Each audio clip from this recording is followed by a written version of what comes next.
भागवताचार्य, अंतर्राष्ट्रीय भागवताचार्य श्री डॉक्टर मनोज मोहन शास्त्री जी से अनुरोध करूंगा कि वो आए और हमारे बहुत से वक्ता हैं आज के दो घंटे के वो शब्द बोलते हैं। आदरणीय शास्त्री जी का जोरदार तालियों के साथ में स्वागत करेंगे।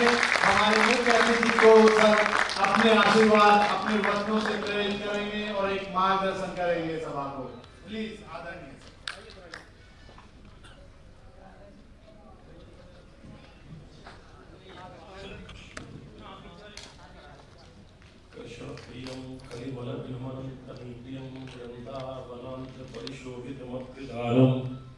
कारुण्यधाम कमनीय किशोर मूर्तिम गोवर्धनम गिरिवरम प्रणमामि नित्यम। गुरु वृंदावन बिहारी लाल की जय। श्री गिरिराज महाराज की जय। श्रीमद श्री वृंदावन धाम की जय। जय जय श्री राधे राधे। आज एक तो पर्व है ऋषि पंचमी को, और आज हमारे बीच में सपत्नीक श्री मुकेश जी जोशी जी आज यहाँ पे पधारी हैं। और जोशी जी पधारे तो जी हमारे तो वृंदावन के ब्रजवासी में खूब जोश है। एक बात मुकेश जी ने बहुत अच्छी बात कही है, और ये कार्य जो किया है आपने, हमारे वृंदावन में युगल उपासना है। अकेले अकेले आके तो इतनी विनती थे, पहले ही संग में लेके आयो, यानी ये सब भरो आपको काम झाम दिख रहे। बहुत बढ़िया, बहुत बढ़िया। हमारे वृंदावन में वृंदावन की मालिक तो राधा रानी है, और आप यहाँ पे आए और कहोगे राजा कौन है, तो ब्रज को राजा तो बलदेव है, जाकि कल छठ बलदाऊ छठ की रूप में कल हम ब्रजवासी मनाएंगे। और एक आपके लिए बता रहा हूं कि हमारे चिरंजीव विनोद जायसवाल ने जो एक शाम आभार के नाम ये जो रखो है, वाकई सबसे बड़ी उपलब्धि तो एक ये है। आदरणीय जोशी जी, आपने अपने जीवन में, क्योंकि ये IO और E ग्रुप के प्रमुख हैं, अब जो अर्थ हो तो बोले वो आपकी LIC के धरातल पे IOE को याते तो हमें लेना देना नहीं है, पर ब्रजवासी की व्याख्या तो अलग हुए। I में, O आवर और E एक्सीलेंट, अपने पे बहुवचन के ताई और जीवन को एक्सीलेंट बनाना यदि सीखना हो तो बाकी की जोशी। बहुत बढ़िया, बहुत बढ़िया। और एक बात और, आपके जीवन के इतने जो पड़ाव हैं वो अद्भुत हैं, लेकिन ये अद्वितीय पड़ाव है आपको ये वृंदावन को आगमन। क्योंकि देखो कोई भी हाथ अब खाली नहीं रहे, क्योंकि आज जोशी जी को जन्मदिन भी है। इनके जन्मदिन मनाए होंगे जिन्हें कौन कौन से महानगर के लोग हैं। महसाणी में जन्म लेके और मेहरानी में हमारे श्री उदयन जी और आदरणीय वशिष्ठ जी बैठे हुए हैं। हमारे वृंदावन में ब्रज के बीच में यशोदा मैया को मेहरानो ब्रज में ही है, और आपको जन्म महसाणी में है, तो महसाणी से मेहरानी की यात्रा। और आपने अपने जन्मदिन में जिन्हें कितनी बार केक काटे होंगे, जिन्हें कितनी बार मोमबत्ती बुझाई होंगी, पर ब्रजवासी हैं जो सरस्वती के ऊपर माल्यार्पण करवाए के आपने दीपक जलवा रहे हैं। हमारी शुभकामना है आपके जाने के लिए कि आप स्वस्थ जीवी और दीर्घायुष्य हो। आज जहां समय दीप प्रज्वलन के समय में गए तो चिरंजीव विनोद जायसवाल और हमारे आदरणीय राजेश जी, वास्तव में मैंने इतनी बात कही कि आपको बधाई है आपके जन्मदिन की। आलोक भैया, आप व्यापार मंडल को प्रतिनिधित्व करो, और ये सही है कि आपने सीट भी अपनी जगह सही पाई है, क्योंकि LIC को काम तो यही के चले वो ना, हर साल किस्त भरनी है। तो उन जोशी जी के पीछे आप बैठे हुए हो या उनके वृंदावन में विनोद को काम सही चलेगा। और मेरे वास्तव में एक बात कही मुकेश जी थे, आदरणीय जोशी जी थे, देखो अपने ब्रजवासी की बात को आप कोई बुरा मत मानिए, क्योंकि विनोद जो है वो आपके सर के है वो ब्रजवासी यदि प्रसन्न रह जाएंगे तो तुम्हें सर पे सर चढ़ाएंगे। ये ब्रजवासी को प्रेम है। यहाँ पे एक बात और ध्यान रखनी हो, यहाँ पे परमात्मा स्वयं यहाँ नित्य धैर्य रज में रुल के हो। और मेरे वास्तव में इनको ये बधाई दी कि आपको जन्मदिन की बधाई। अब श्रीमती जोशी यानी वैदेही जी आई, अब मैं उनके टाइम क्या बधाई दूं, तो मैंने उनसे कही कि आपके सुहाग के जन्मदिन की आपको बधाई। बहुत बढ़िया।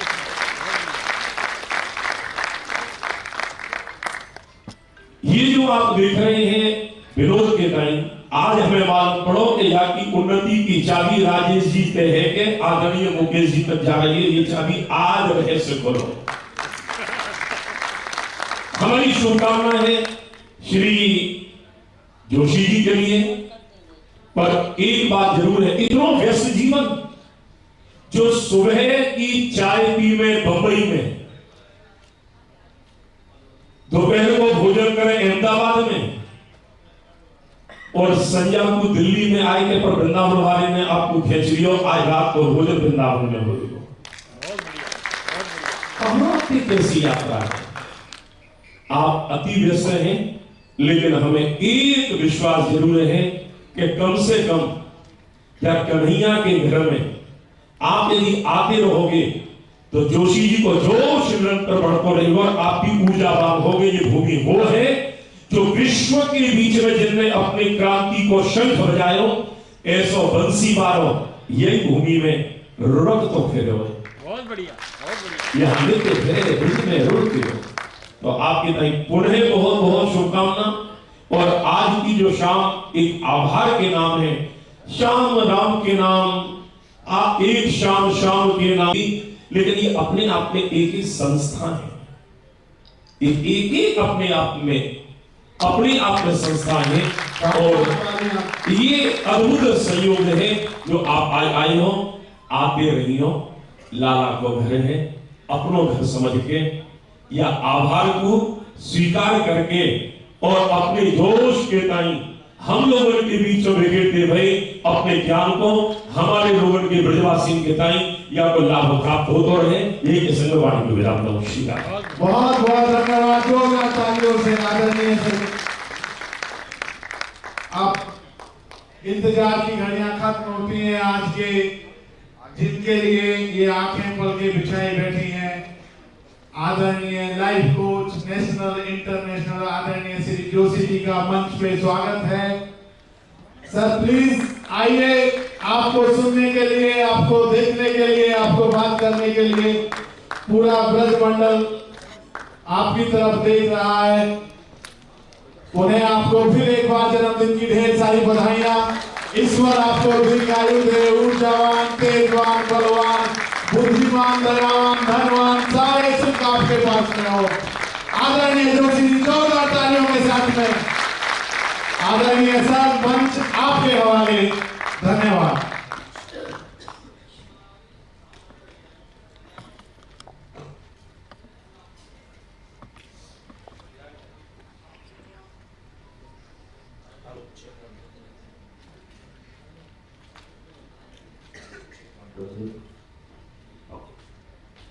धन्यवाद धन्यवाद।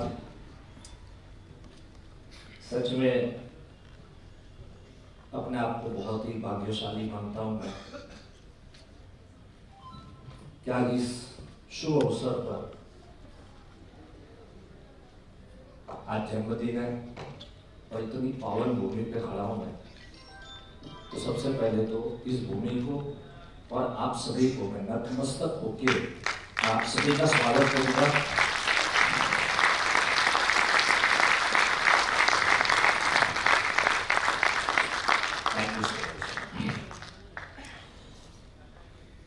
दिल्ली में जब ये होता हूं तो हमारे तिवारी जी जो है वो बांके बिहारी की जय बुलाते हैं, तो मैं चाहता हूँ कि एक माइक दिया जाए और बांके बिहारी की जय जो है अपनी लय में, अपने अंदाज में हमारे तिवारी जी जरा बुला दे।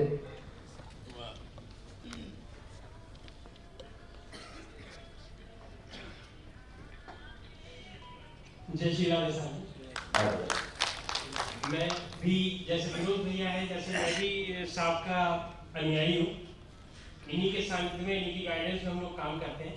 एक सेकंड के लिए मैं दोस्तों, नाम मुकेश जोशी है और बेसिकली जन्म तो जैसे गुरुजी ने यहाँ पर बताया महसाणा में हुआ है। सो आई बॉर्न इन गुजरात और मोदी जी के गांव से ही हूँ मैं, वडनगर से ही मैं बिलोंग करता हूँ, जिसका डिस्ट्रिक्ट पड़ता है Mehsana. So born in Gujarat but brought up in Maharashtra, Mumbai. So अभी बेसिकली मैं मुंबई से हूँ, ऐसे कह सकता हूँ। बॉम्बे में आज पूरा जीवन जो है बॉम्बे में गया। आज जो बातें लेके हम लोग यहाँ पर आपके बीच में आए, एक शाम आभार के नाम, आज उस विषय को मैं पूरी तरह से, जितना भी समय मुझे दिया गया, मैं अच्छे से उसको न्याय दूंगा, उसको जस्टिफाई करूंगा। इसके पीछे एक शाम आभार के नाम, हम लोग जो जीवन जीना चाहिए ना, वो एक किंग साइज लाइफ, ये हमने मेन चीन दिया। So live like king size. एक किंग साइज जीवन कैसे जिए? अब किंग साइज जीवन जीने के लिए हमारे लाइफ में 3 सबसे इंपॉर्टेंट पहलू है। मैंने एक छोटी सी शॉर्ट वीडियो भी बनाई थी, शायद आप लोगों तक पहुंची होगी, इसी मैसेज देने के लिए। अगर मुझे किंग साइज लाइफ जीनी है तो 3 पहलू के ऊपर में हमने ध्यान देना है। सबसे पहला जो पहलू है, दैट इज अवर हेल्थ। दूसरा जो पहलू है, दैट इज अबाउट वेल्थ। आज का दिन रखने का जो प्रयोजन था, उसके पीछे भी यही था कि बुधवार के दिन में यहाँ पे शॉप या दुकानें बंद रहती है, तो जो भी व्यापारी है, जो भी लोग यहाँ आना चाहते हैं, वो लोग आ पाए। इसके लिए आज वेडनेसडे हम लोगों ने चुना था। विनोद जी का आग्रह था कि मुकेश भाई बुधवार का दिन हमने चुना है। तो दूसरा जो पहलू है हमारे लाइफ का, और वो रहेगा वेल्थ के बारे में। अब देखो, कई बार लोगों के पास हेल्थ अच्छी है लेकिन वेल्थ नहीं है, तो भी जीने का कोई मजा नहीं है। अगर वेल्थ अच्छी है लेकिन अगर हेल्थ नहीं है तो भी जीना नर्क के समान हो जाता है। जैसे एक चुटकुला हमने सुना था कि बड़े धनी आदमी थे, करोड़ों अरबों खरबों की संपत्ति थी, गाड़ी बंगला नौकर चाकर सब थे, लेकिन चेहरे के ऊपर कभी रौनक नहीं दिखी।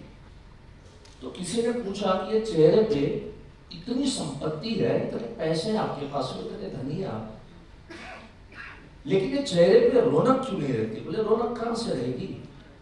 मेरे नजर के सामने ये मेरे जो नौकर चाकर है वो रोटियां खाते हैं, सब्जियां खाते हैं, पनीर की सब्जियां खाते हैं, वो लोग मिठाइयां खाते हैं, और मुझे डॉक्टर ने कहा है तुम्हें मुख के पानी के ऊपर में जिंदगी बिताना है। अब चेहरे के ऊपर रौनक कहां से आएगी?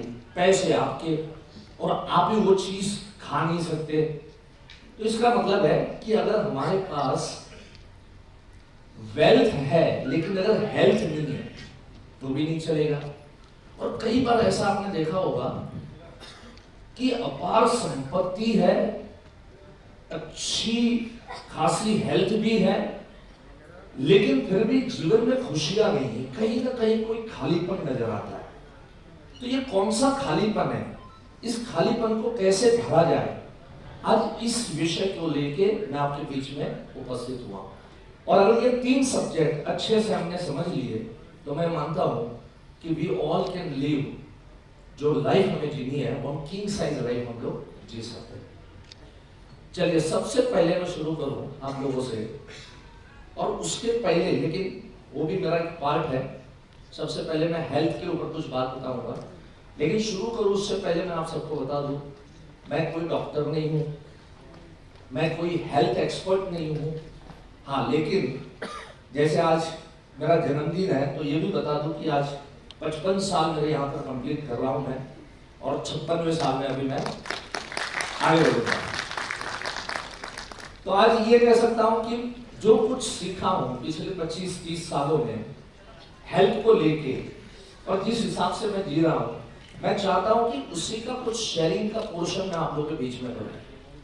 मैंने बहुत एक्सपर्ट्स लोगों को सुना है मतलब ये जीवन काल में 25-30 सालों में। जैसे आप लोग यहाँ मुझे सुनने आए हैं, तो वैसे अनेकों सेमिनार, अनेकों लोगों को मैंने भी सुना है। मैं भी ये कह सकता हूँ कि मेरे गुरु अनेक है, तो उन लोगों से प्राप्त जो बातें हैं वो आप लोगों के बीच में यहाँ पर मैं रखना चाहूंगा। इंदौर में एक सेमिनार था, और जिसमें मेरे ही साथ में जो एक स्पीकर थे, अरुण ऋषि जी उनका नाम था। लाइट अगर चालू किया जाए, लाइट बंद करने का कोई प्रयोजन है?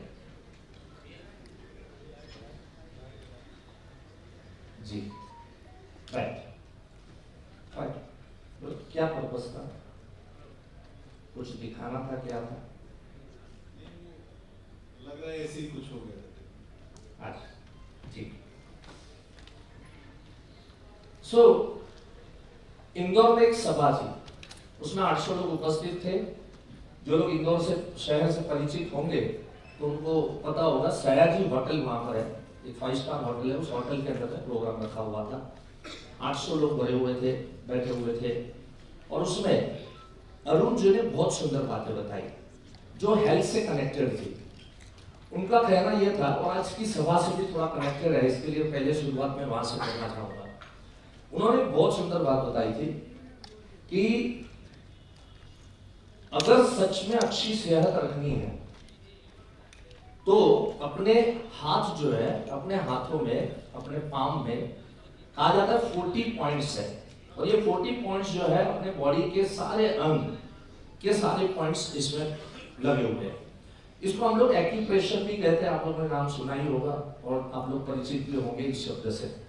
एक्यूप्रेशर थेरेपी ने ये प्रूव किया है कि अगर हम क्लैपिंग करते हैं, अगर हम तालियां बजाते हैं, सो व्हेन यू क्लैप, तो अपनी बॉडी की नर्वस सिस्टम एक्टिव होती है, और बॉडी की अगर नर्वस सिस्टम एक्टिव होती है तो मेडिकल स्टोर में जो 70-80% दवाइयां जो बनती है वो सिर्फ और सिर्फ बॉडी की नर्वस सिस्टम को एक्टिव करने के लिए बनाई गई है।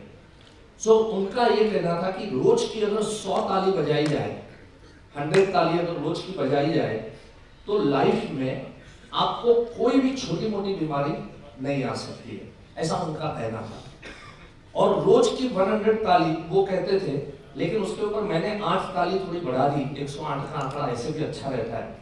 तो मैं कहता हूं कि 108 तालियां रोज अगर हम बजाते हैं तो कभी भी हमारे वास्ते किसी को 108 नंबर पे कॉल करने की जरूरत या नौबत आ सकती नहीं है। अभी ये जो 108 तालियां जो बजाना है, उन्होंने बात बात में उत्साह में ये कह दिया, और मेरा स्पीच बस उनके बाद में इमीडिएटली शुरू होने वाला था। 45 मिनट उनका स्पीच था, करीब आधा घंटा उन्होंने बताया कि हाथ में कौन से पॉइंट कहाँ होते हैं, किस तरह से होते हैं, सारी बातें वो करते गए। और उन्होंने कहा पैर में दर्द है तो ये पॉइंट दबाइए, सर में दर्द है तो ये पॉइंट दबाइए, कमर में दर्द है तो ये पॉइंट दबाइए, अगर कहीं लीवर में कॉम्प्लिकेशन है तो ये पॉइंट दबाइए। ऐसे आधा घंटे तक बोलते गए। उसके बाद में उन्होंने कहा कि आप में से कितना लोगों को याद रहा। अब एक बार सुन के थोड़ी नहीं ये सब बातें याद रह जाती है, तो रिसर्च का सब्जेक्ट है, काफी समय पढ़ना पड़ेगा, काफी बार सोचना पड़ेगा, तब जाके बातें याद रहती है।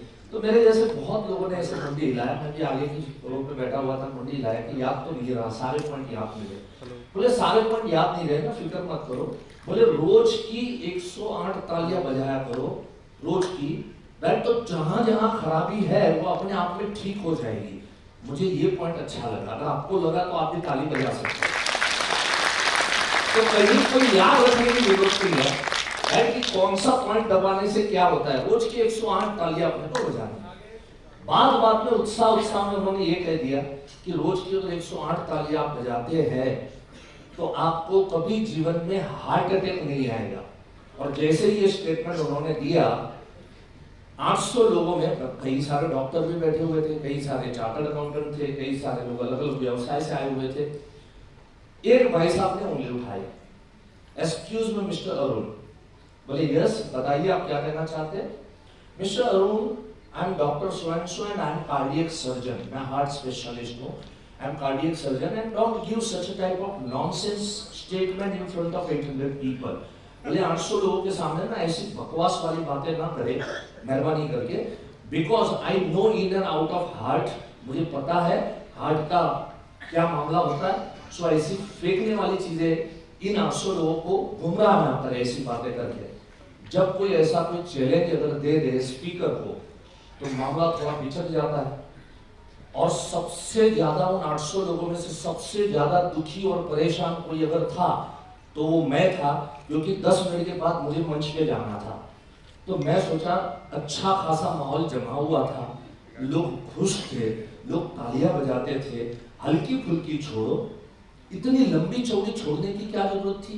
हार्ट अटैक क्या मामला, इतनी लंबी चौड़ी क्यों छोड़नी थी। देखो पैर की बात की डॉक्टर खड़ा हुआ, कमर की बात हुई डॉक्टर खड़े हुए नहीं हुए, क्यों इतना लंबा चौड़ा फेंकने का, मैं मन में सोच रहा था। लेकिन आदमी मस्त था, उन्होंने परिस्थिति भांप ली और डॉक्टर साहब को खड़े रख के उन्होंने कहा, डॉक्टर साहब आप ये बताएंगे आप कितने सालों से आप प्रैक्टिस कर रहे हैं। I am practising since last 18 years in Indore city. बोले 18 साल से आप प्रैक्टिस कर रहे हैं, आपने हजारों पेशेंटों को आपने ट्रीट किया होगा। बोले यस। बोले आपने जवानों को ट्रीट किया, यस। आपने वृद्ध लोगों को ट्रीट किया, यस। आपने महिलाओं को ट्रीट किया, यस। बच्चों को ट्रीट किया, यस। बोले इन 18 साल में आपने किसी छक्के को ट्रीटमेंट दिया क्या, हार्ट का प्रॉब्लम किसी छक्के को दिया। सब लोग जैसे आप अभी मुस्कुराए ना, तो वैसे सब लोग मुस्कुराने लगे। बोले डॉक्टर ने ऐसे मुंडी हिलाया, बोले नहीं। बोले 18 साल में कोई तो छक्का आपके पास हार्ट का प्रॉब्लम लेके आया होगा। बोले कोई नहीं आया। बोले क्यों नहीं आया, क्योंकि रोज सुबह उठ के वो ट्रीटमेंट लेता, रोज तालियां बजाता, रोज तालियां बजाता, रोज तालियां बजाता। अब देखो आप लोगों ने यहाँ मेरी बातों पे क्यों बजानी मालूम है, क्योंकि छक्का हर जगह बजा सकता है ताली, आप हर जगह नहीं बजा सकते। आपका मेडिकल स्टोर है, आप मेडिकल स्टोर पे बैठे कोई दवाई लेने के लिए आया है, प्रिस्क्रिप्शन देखते देखते आप ताली बजा के थोड़ी ना बोल सकते हैं चलो कौन सी डॉक्टर से लाया है, कल तेरे को 3 दवाइयां मैं अपनी निकाल के दे देता हूँ। आप ये काम नहीं कर सकते, इसलिए आपका जो भी व्यवसाय है वहां तालियां मत बजाना, लेकिन यहाँ जरूर बजाना, अपना अपना कोटा कंप्लीट करना। कर सकते हैं कोटा कंप्लीट, बजा ताली।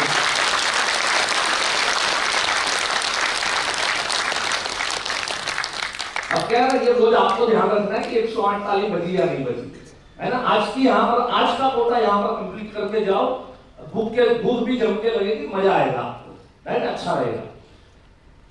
तो पहला मंत्र मैं आपको ये दे रहा हूं कि कम से कम रोज ट्राई करें अपने आप को। और देखो मैं एक सच्ची बात बता रहा हूं, मैंने ऐसे मोर देन मतलब 3000 5000 सेमिनार्स एवरी डे प्रोग्राम होता है। कल भी मैं फ्लाइट पकड़ के यहाँ से दिल्ली जाऊंगा, दिल्ली से फ्लाइट पकड़ के जाऊंगा प्रयागराज, और प्रयागराज से फिर हम लोग बाई कार जाने वाले हैं चित्रकूट। कल 3 दिन का मेरा वर्कशॉप वहां पर है, फ्राइडे सैटरडे एंड संडे को कल का ट्रैवलिंग में जाएगा। उसके बाद में वापस संडे को चित्रकूट से उसी रूट से वापस आते हुए दिल्ली में, और फिर मंडे ट्यूसडे वेडनेसडे थर्सडे 4 दिन मेरा दिल्ली में प्रोग्राम है। सो लगातार ऐसे डिफरेंट प्रोग्राम में जाता हूँ। मैंने एक चीज नोटिस की, अभी ये कुछ दिनों से मैं महसूस कर रहा हूँ, या 1-2 महीने से मैं महसूस कर रहा हूँ, मैं जब घर पे रहता हूँ ना तो थोड़ा डल हो जाता हूँ। घर पे रहता हूँ तो थोड़ा ऐसा मायूसी आती है, घर पे रहता हूँ तो थोड़ा ऐसा लगता है आलस आ जाती है। घर पे रहता हूँ तो मुझे ऐसा लगता था मुझे ऐसा लगता था कि घर पे हूँ और वो भी बीवी बच्चों के साथ हूँ, तो ऐसा क्यों महसूस हो रहा है।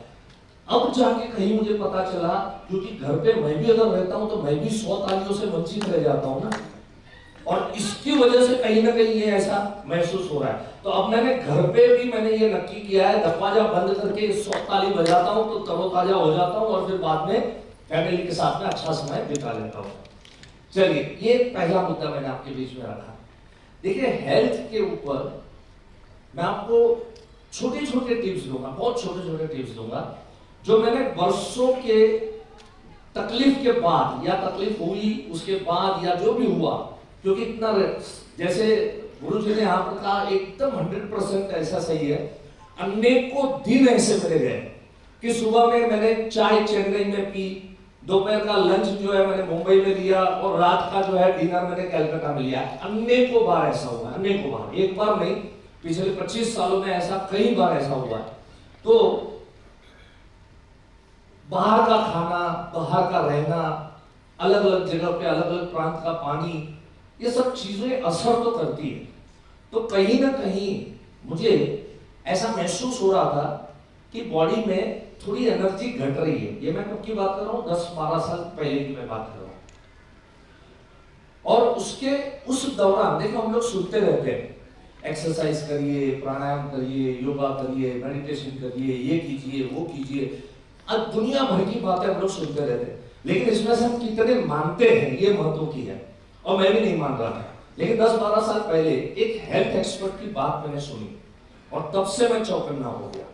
अगर वो मेरे लाइफ में वीडियो किसी ने भी भेजी होगी, वो वीडियो ना आती तो आज शायद मैं भी कोई ना कोई बीमारी लेके बैठा होता, पेट थोड़ा आगे निकला होता, जो भी है। मतलब अभी वो वीडियो में क्या था, उसके अंदर में उन्होंने कहा था किसी हेल्थ एक्सपर्ट ने कि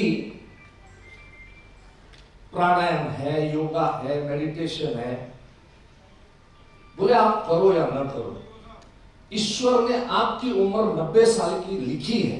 अब इसके पहले क्या था मालूम है, मैं मॉर्निंग वॉक के लिए जाता था, कभी मौका मिला तो जाता था, समय मिला तो जाता था, और बहाना तो था ही, इतनी व्यस्तता है, इतना काम है, और हर जगह कहाँ स्पोर्ट्स के शूज लेके जाएंगे, हर जगह ये सब कैसे चल पाएगा। तो ये सब तो चलती रहता था, और उसको चलते हुए मुझे लग रहा था मेरे पास में इनफ बहाने हैं, ये सब न करने के मेरे पास में इनफ बहाने।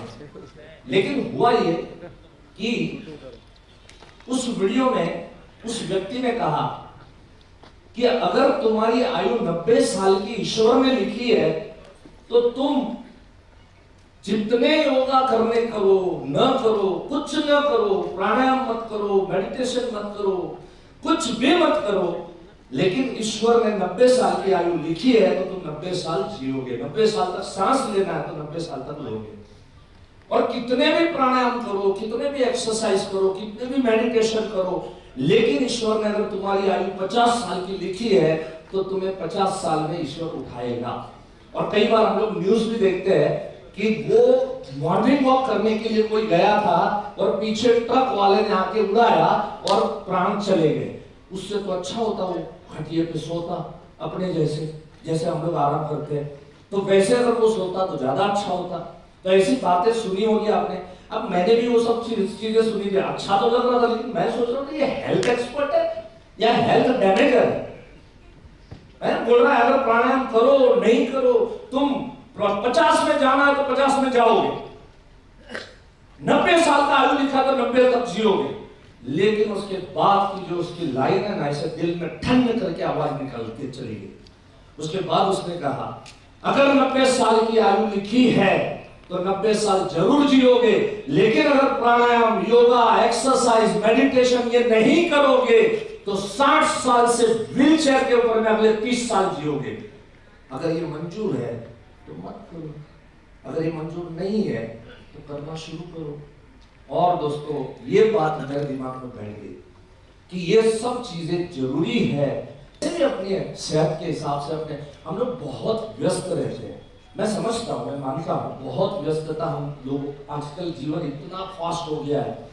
जैसे वो राकेश झुनझुनवाला 55,000 करोड़ की संपत्ति बनाई वो आदमी ने, 5,000 रुपए से उसने काम शुरू किया था, और जब आखिरी सांस उसकी 62 के एज में आखिरी सांस उसकी गई, उसके पास बैंक बैलेंस 55,000 करोड़। लेकिन करेगा क्या यार 62 के बाद? अब जब जीना शुरू हुआ और उसी समय में प्राण छोड़ के निकलना पड़ा। सो अपनी सेहत पे थोड़ा ध्यान दो, अच्छे तरीके से ध्यान दो। तब से मैं थोड़ा सीरियस हो गया। रोज मैं 10 किलोमीटर चलता हूँ एवरी डे, मैं चाहे कहीं पर भी हो, लेकिन मैं रोज सुबह में उठता हूँ।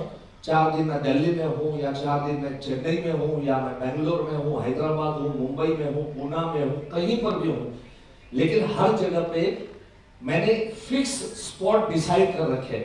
राइट, कि जैसे कि मैं हैदराबाद जाता हूँ तो पब्लिक गार्डन, बहुत सुंदर गार्डन है, वहां पर मैं 10 किलोमीटर चलता हूँ। दिल्ली में जाता हूँ तो राजेंद्र नगर का बहुत सुंदर पार्क है, झील है, उसके अगल बगल में बहुत सुंदर, या तो फिर मैं पूसा यूनिवर्सिटी है तो उसका कैंपस है, उस कैंपस में चलने के लिए चला जाता हूँ। एवरी डे 10 किलोमीटर की मेरी वॉक होती है। मैंने वो बात सुनी, उसके बाद में मैं थोड़ा अलर्ट हो गया। राइट, यहाँ पर अक्षय कुमार, आप सबको मालूम है कि वो हेल्थ के लिए बहुत सी चीजें करते रहते हैं, कुछ टिप्स भी देते रहते हैं। उनकी एक छोटी सी वीडियो है मेरे पास में, आप लोगों की काम आएगी अगर ये हम दिखा सकते हैं। अभी लाइव बंद किया जाए और वो वीडियो दिखाया जाए।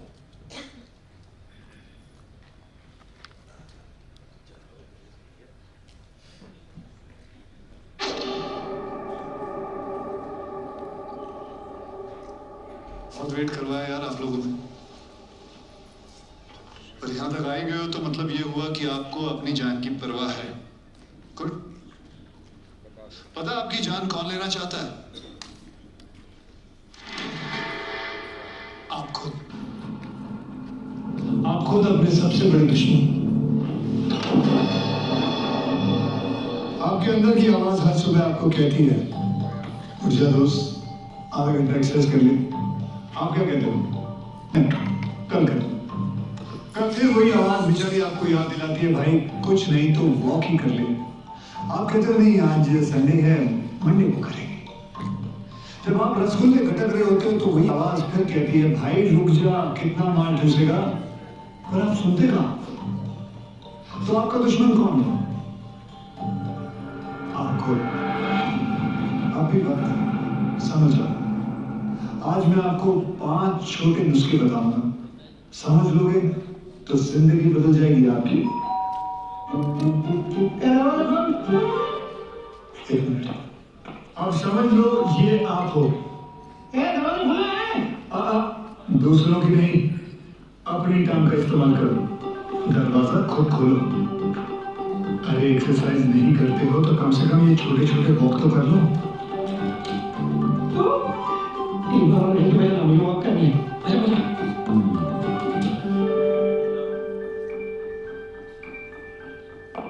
लिफ्ट की बजाय सीढ़ियां ले लो।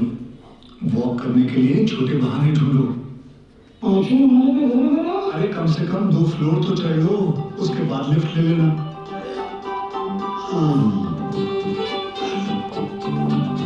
धीरे धीरे तुम्हारी एनर्जी बढ़ेगी। फिर दिन में कम से कम आधा घंटा योगा, डांस, जिम या वॉक जरूर कर लो।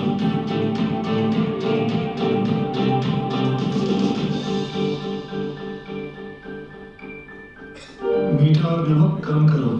अगर कम नहीं कर सकते तो आधा करो, 1 चम्मच की बजाय आधा। अरे रुको, गुलाब जामुन गटकने का मन करे तो एक पूरा नहीं, एक छोटा सा टुकड़ा खा लो। अंकल जी अगर डायबिटिक है तो उनको मीठा बिल्कुल नहीं। ओके?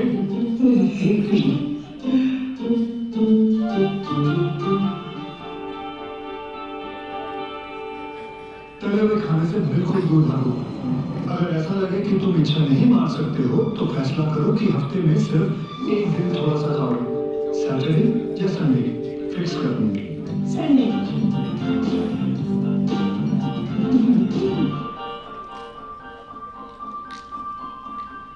भाई साहब मजे से खाओ।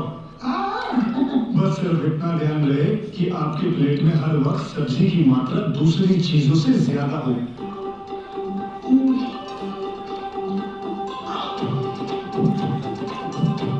ज्यादा।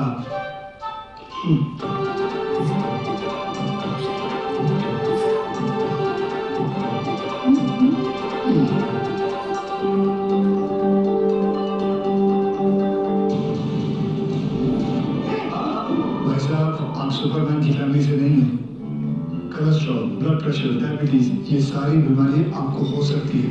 अगर आपकी उम्र 35 के ऊपर है तो साल में एक बार ब्लड टेस्ट जरूर करवाइए। अपने डॉक्टर से मिलो या municipal corporation of greater Mumbai के क्लिनिक्स में जाओ। पूरे मुंबई में कई क्लिनिक्स हैं जहां आप फ्री ब्लड टेस्ट करवा सकते हो। आप अपना भविष्य तो नहीं बदल सकते, पर आदतें जरूर बदल सकते हैं। आदतें बदलो, भविष्य अपने आप बदल जाएगा।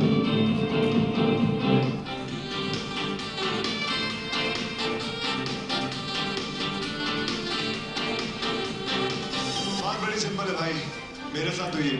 मैंने अपनी बॉडी का ख्याल रखा, अब मेरी बॉडी मेरा ख्याल रखती है। जोरदार तालियां हो जाए दोस्तों।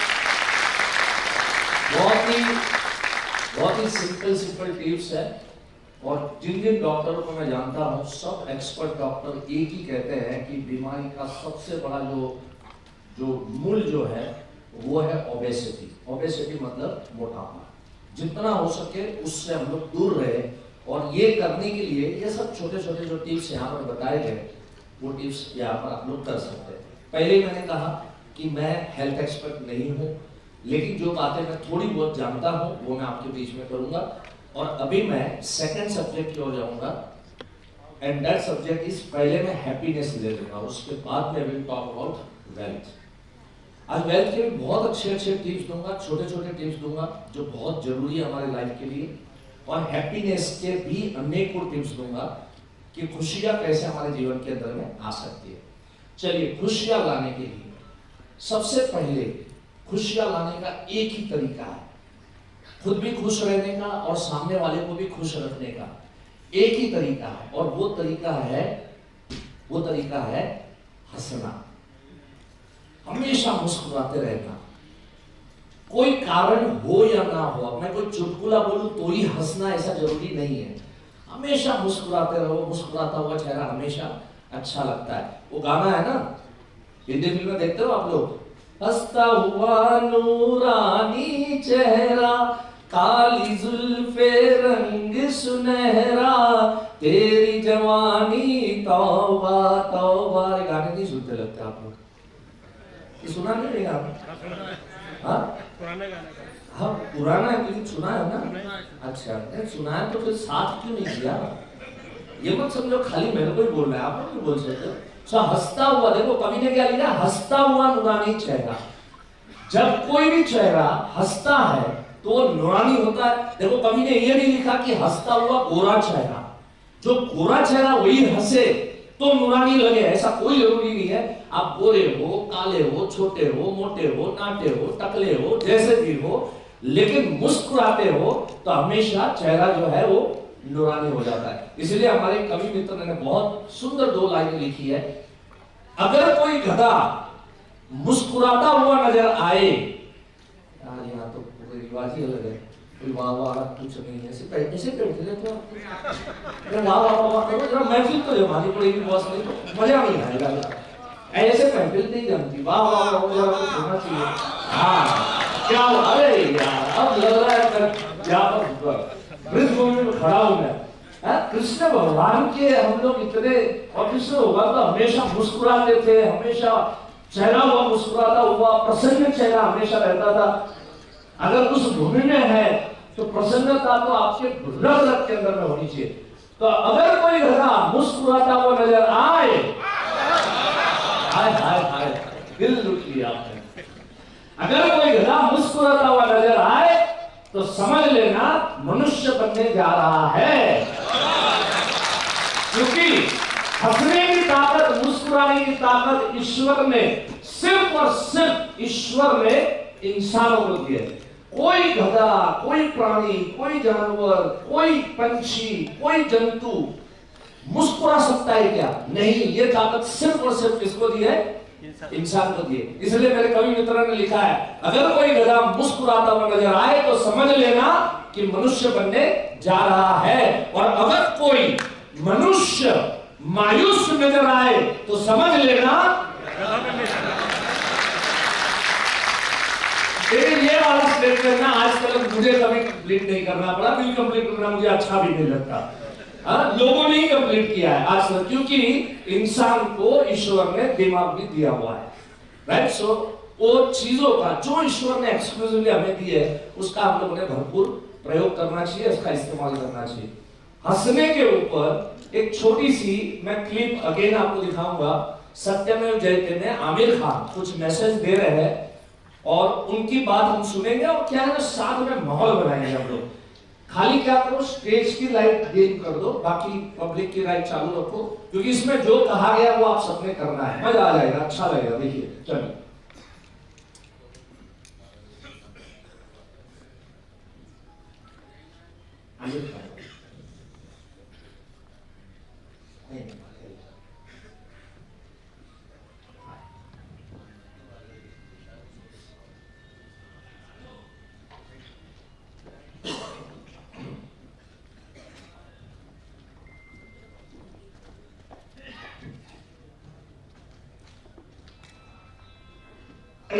लाफ्टर थेरेपी क्या होता है?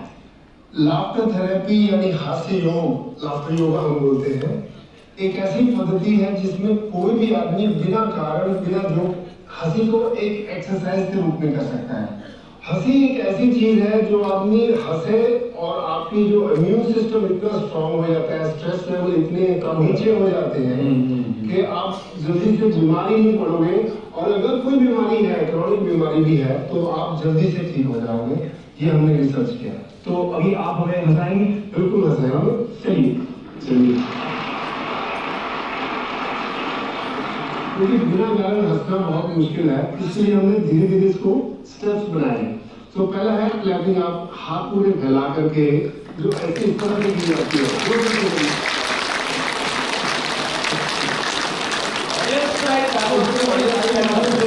हमारे होते हैं, उससे एनर्जी बढ़ती है। दूसरा स्टेप है इसमें ब्रीदिंग।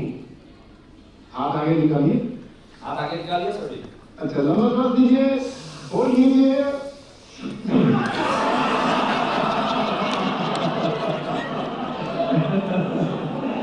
अभी पहले नकली हंसेंगे और वो असली हंसी में अपने आप कन्वर्ट हो जाता है जब हम मिलकर हंसते हैं। रेडी? 1 2 3 गो।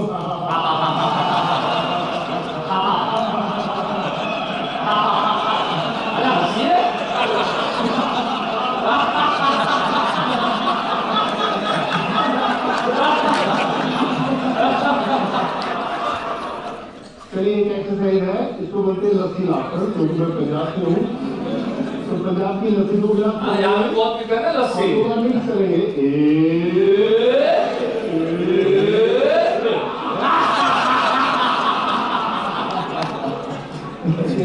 इसको कहते हैं क्रेडिट कार्ड बिल लाफ्टर। आते हैं ना क्रेडिट कार्ड बिल आते हैं। आप एक हाथ उठाइए ऐसा, और ऐसा समझिए आपका क्रेडिट कार्ड का बिल आ गया, उसको देख के हंसेंगे। रेडी? एक दूसरे को दिखाना।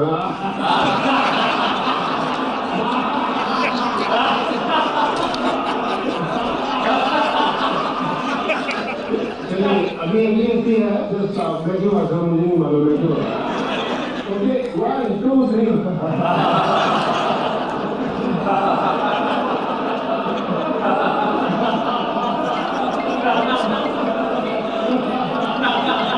चलिए, अभी झगड़ा भी करेंगे तो हंसते हुए करेंगे। रेडी? चलो 1 2 3।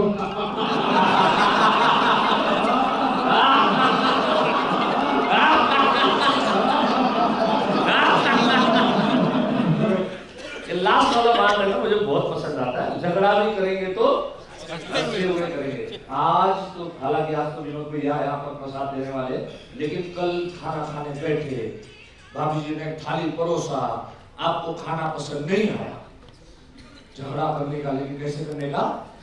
हंसते हंसते करने का। कितना गंदा खाना बना, कोई कुत्ता भी नहीं बना रहा।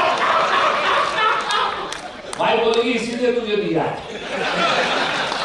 चलो, मुझे गुरुजी ने, मैं ये जो चुटकुला नहीं सुनाने वाला था, लेकिन गुरुजी ने यहाँ पर आदेश दे दिया कि यहाँ विनोद चलता, और ऐसे भी विनोद जी की सभा है ना, तो विनोद थोड़ा थोड़ा चलता रहेगा। हाँ जी। अभी सुनो। तो अभी मेरा दूसरा सब्जेक्ट चल रहा है, खुशियां कहां से आती है, राइट? चलो ये तो ठीक है, मुस्कुराने से खुशी आती है, मुस्कुराने से अच्छा लगता है, लेकिन सच्ची बात अगर मैं आपको बताऊं ना, अगर सच में मुस्कुराने से खाली खुशियां नहीं आती, वो आपको भी मालूम है, मुझे भी पता है, लेकिन हैप्पीनेस, सच्ची हैप्पीनेस जो आती है ना, वो आती है किसी की प्रशंसा करने से। आप किसी की प्रशंसा करो और सामने वाली व्यक्ति खुश हो जाए, और उस वक्त आपको जो खुशी मिलती है वो खुशी सच्ची खुशी होती है। और तकलीफ क्या है मालूम है, नहीं जानते ऐसा नहीं है, नहीं आता ये ऐसा भी नहीं, लेकिन जाने अनजाने में कहीं ना कहीं वो काम की व्यस्तता बोलो, काम का टेंशन बोलो, वो सब चीजें फिर दिमाग में और सारी बहुत सी चीजें चलती रहती हैं। यहाँ पर आप हल्के होने आए हो, यहाँ पर मैं देख रहा हूँ आधे घंटे से लोगों को ऐसा लग रहा है कि ये कहीं फंसाया तो नहीं जाएगा, ये यहाँ भी पॉलिसियों की बात तो नहीं चलेगी, ये LIC का ये तो लोगो है, ये अभी प्रोडक्ट की बात तो देखो सब मान रहे हैं, सब तालियां भी बजा रहे हैं, कुछ लोग हल्के हो जाओ, कोई पॉलिसी की बात नहीं होगी, कसम खाता हूं, कोई पॉलिसी की बात नहीं होगी, एकदम हल्के हो जाओ, अब हल्के हो गया, अब मुझे लगता है तनाव दूर हो गया। अब कुछ लोग तो बुलाने के बावजूद भी इसलिए ना आए कहीं फंसाया ना जाए, हमें फंसना नहीं है ना, कुछ लोग तो इसलिए नहीं आए, राइट, लेकिन जो आए वो भी मन में ऐसा लगा रहे थे कि कहीं ना कहीं ये LIC का लोगो है तो ये आदमी शुरू हो जाएगा, सूट वूट पहन के आया है, पहले अच्छी बातें करेगा, उसके बाद में बोलेगा ये वाली पॉलिसी लेना, वो वाली पॉलिसी, कुछ नहीं बोलूंगा मैं, आपकी लाइफ यहाँ पर कैसे जीनी उसके लिए, लिव लाइफ किंग साइज, तो मैं उसी की बात करूंगा कि जीवन किंग साइज कैसा होगा मालूम है, हम जिनके बीच में रहते हैं वो सब अगर खुश है, हमारे माँ बाप खुश है, हमारे बच्चे खुश है, हमारी बीवी खुश है हमसे, तो वो खुशियां सच्ची खुशियां है, वो खुशियां असली खुशियां। खाली मुस्कुराना इज नॉट अ हैप्पीनेस, लेकिन हैप्पीनेस के अंदर में ये बहुत जरूरी, और उस सब्जेक्ट को लेके मैं अभी आप लोगों के बीच में बहुत डिटेल में बात करूंगा कि क्या वजह है कि ये खुशियां हमारे से दूर हो जाती है, सब कुछ होने के बावजूद भी हमें जिस प्रकार की खुशी होनी चाहिए वो तनाव क्यों आ रहा है, ये सब बातें, ये सब साइंस है, सब चीजें समझ गए ना आपको तो कोई बड़ी बात नहीं। मैंने एक पुस्तक लिखी है सुखी जीवन का सॉफ्टवेयर, हर चीज सॉफ्टवेयर के ऊपर निर्भर है, अगर लैपटॉप के अंदर में जो सॉफ्टवेयर डालो वो होता है, वैसे खुशियों का सॉफ्टवेयर डालो तो खुशियां मिलेगी, दुख का सॉफ्टवेयर डालो दुख मिलेगा, लेकिन दुख का सॉफ्टवेयर जाने अनजाने में आ जाता है। जैसे कचरा हमारे घर में कभी खरीदना पड़ा, कचरा किसी को खरीदना पड़ा, कचरा अपने आप आ जाता है, राइट, लेकिन हमेशा सफाई का जो चीजें हैं वो खरीदनी पड़ती है, झाड़ू खरीदना पड़ता है, पोछा खरीदना पड़ता है ना, साबुन खरीदना पड़ता है। सो हमेशा अच्छाइयां जो है वो मेहनत से आती है, और जो बुराइयां है वो तो अपने आप ही चली आती है। सो मायूसी अपने आप चली आती है, लेकिन खुशियां हमें लानी पड़ेगी, उसका सॉफ्टवेयर हमें लोड करना पड़ेगा। आज मैं वो सॉफ्टवेयर कैसे लोड करना वो अभी मैं आपके आधे घंटे के अंदर में वो लोड करवा के दे दूंगा, मजा आ जाएगा सभी लोगों को, और मेरी बातें अच्छी लगे तो जो भी मेरी बातें अच्छी लगे, आपको लगे कि नहीं मुझे मैंने ये बातें की। अच्छा, अब मैंने आपको क्या कहा, सच्ची खुशियां ना किसी की प्रशंसा करने से आती है। आप किसी की अगर प्रशंसा करो तो वो सच्ची खुशियां सामने वाले को भी देगी, और वो खुशियां सामने वाला जब खुश होता है तो हमें भी वो खुशियां प्राप्त होती है। हिंदी फिल्में हम लोग देखते हैं ना सभी लोग, राइट, उसके अंदर के गाने हम लोग देखते हैं, हीरो हीरोइन को पटाता कैसे, मुझे बताओ, हाँ कैसे पटाता है, हीरो हीरोइन को कैसे पटाता है, गाने गा के, लेकिन गानों में होता क्या, प्रशंसा होती है, क्या खूब लगती हो, बड़ी सुंदर दिखती हो, तुम जान हमारी हो, तुम जान से प्यारी हो। उसके बाद में वो हीरोइन का रिएक्शन देखो, फिर से कहो कहते रहो अच्छा लगता है, जीवन का हर सपना हर सच्चा लगता है, फिर से कहो कहते रहो, पूरी जिंदगी यही करते रहो, अच्छा लगेगा। ये कवि लोग ऐसे ही कुछ नहीं लिखते, सच में जो कुछ लिखते बहुत सोच समझ के लिखते, और ये हकीकत है, ये हकीकत है कि किसी की भी प्रशंसा अगर हम करें, वो पुराने गानों का मैं थोड़ा आशिक हूँ, तो पुराने गाने ज्यादा गाता हूँ। ये चांद सा रोशन चेहरा, जुल्फों का रंग सुनहरा, ये झील सी नीली आंखें, कोई राग है इनमें गहरा। तारीफ करूं क्या उसकी जिसने तुम्हें बनाया। कोई भी गाना देखो आप, हीरो हीरोइन को जो पटाने वाला गाना है वो कौन सा है? एप्रिशिएशन, प्रशंसा। अब ये गाने सुनते हैं लेकिन हम करते क्या है जीवन के अंदर? अपनी वाइफ ने खाना परोसा, अच्छा खाना है, आपको जो चीज पसंद है वही उसने बनाई है, अच्छा फील भी कर रहे हैं, लेकिन मुंह से फूटेगा नहीं। हाँ देखो यहाँ पर भाभी जी जो आई है ना, जो और ना सुनो सुनो, ये महिला अच्छे से समझ पाई, महिला ताली बजाए मेरे लिए, है ना? तो और ये फैक्ट मैं आपको बता रहा हूं, है ना? वो मास में खड़ी है तारीफ सुनने के लिए कि कुछ तो बोले। बेचारी सुबह से उसको कुछ नहीं आता था, वो आइटम जो आपको पसंद थी उसको नहीं आती थी, सुबह से YouTube पे 150 वीडियो देख चुकी है ना? तब जाके उसने वो आइटम बनाई, और वो आइटम खाते हैं, अच्छा फील भी करते हैं, लेकिन मुंह से बोलेंगे नहीं। और पास में खड़ी है तो भी खाते खाते क्या है? अरे अच्छा लगा तो बोल। अब देखो उतने भी हम बुरे नहीं है, मैं थोड़ा ऊपर भी चला जाऊं, थोड़ा क्या ना शूटिंग अच्छा होता ना, तो कुछ टॉपिक अच्छे होते हैं ना, तो थोड़ा लाइट चाहिए होता है लोगों को। ओके, और अभी माहौल बनाने नहीं चाहता, अभी माहौल बन गया, ऐसा लगता है अब यहाँ सो गया। तो जब भी वाइफ, जब भी हम खाना खाने बैठे हैं परोसे, और उसके बाद में अच्छा लगे बोल देना चाहिए, नहीं बोलते इतने भी बुरे नहीं है कि बिल्कुल नहीं बोलते। बोलेगा, कब बोलेगा मालूम है?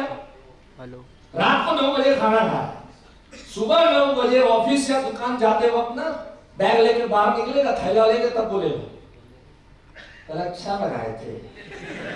तो 12 घंटे लगे थे हैं, सुबह 9 से रात के 9 से सुबह 9 हो गए, 12 घंटे लगे। और ये 12 घंटे में जितना हजम होता था हजम हो गया, निकलना था निकल गया। अब तुझे याद आ रहा है कि कल क्या खाया था तुमने। सो हम लोग इस मामले में थोड़े कंजूस है। क्या है इसमें? कंजूस है। आज के बाद क्या करो मालूम है? सिर्फ सिंपल फॉर्मूला दूंगा। आज के बाद क्या करो, जैसे कोई चीज फील करो, एक्सप्रेस करो, इमीडिएटली एक्सप्रेस करो। कुछ खा रहे हो, फील किया, अच्छा है। मैं तो अगर वाइफ किचन में या मम्मी ने बनाया तो मम्मी किचन में, तो उसको आवाज दे के बाहर बुलाता हूं। मैं आवाज देके उसको बोलता हूं मम्मी जरा बाहर आ जाओ। अरे क्या हो गया बेटा? अरे मम्मी क्या मस्त बनाया, एकदम मजा आ गया। अरे मेरा लाल मेरा बच्चा खा। खुश कितनी होगी मेरे को बताओ। हमारी मम्मी चाहे, हमारी पत्नी चाहे, हमारी जो भी हमारी बिटिया ने बनाया, जो फील किया ना इमीडिएटली एक्सप्रेस करो। आज के बाद कोई चीज को देरी नहीं करेगा।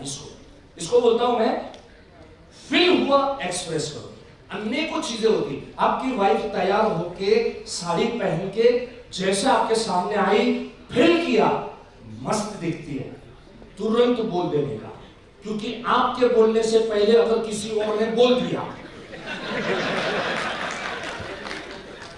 देखो मैं ये नहीं कहता हूं कि कोई और न बोले, कोई भले बोले, राइट, लेकिन उसके बोलने से पहले हमने बोल देना ज्यादा जरूरी है। ऐसा आपको क्या महसूस हो रहा है? सच बोल रहा हूं, गलत बोल रहा हूं, है ना? तो पहले खुद फील करो। जब भी कोई भी चीज फील करो, इमीडिएटली एक्सप्रेस करो, इमीडिएटली, तुरंत के तुरंत उस चीज के उन भावनाओं को दबा के मत रखो। उन भावनाओं को तुरंत के तुरंत व्यस्त करो, खुशियां फैली जाएंगी, अपने आप खुशियां होगी।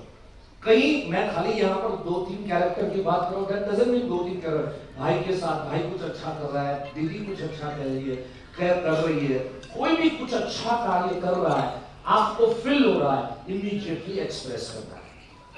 मेरे दोस्त के पास, मेरे पास उन दिनों में मर्सिडीज की 7 कार थी, अभी मेरे पास में एंड्रोवर भी है जो ये एसयूवी कार है। तो पहले एसयूवी नहीं थी, तो उन दिनों में मुझे मेरे फैमिली के साथ, मम्मी डैडी के साथ कहीं मुझे जाना था।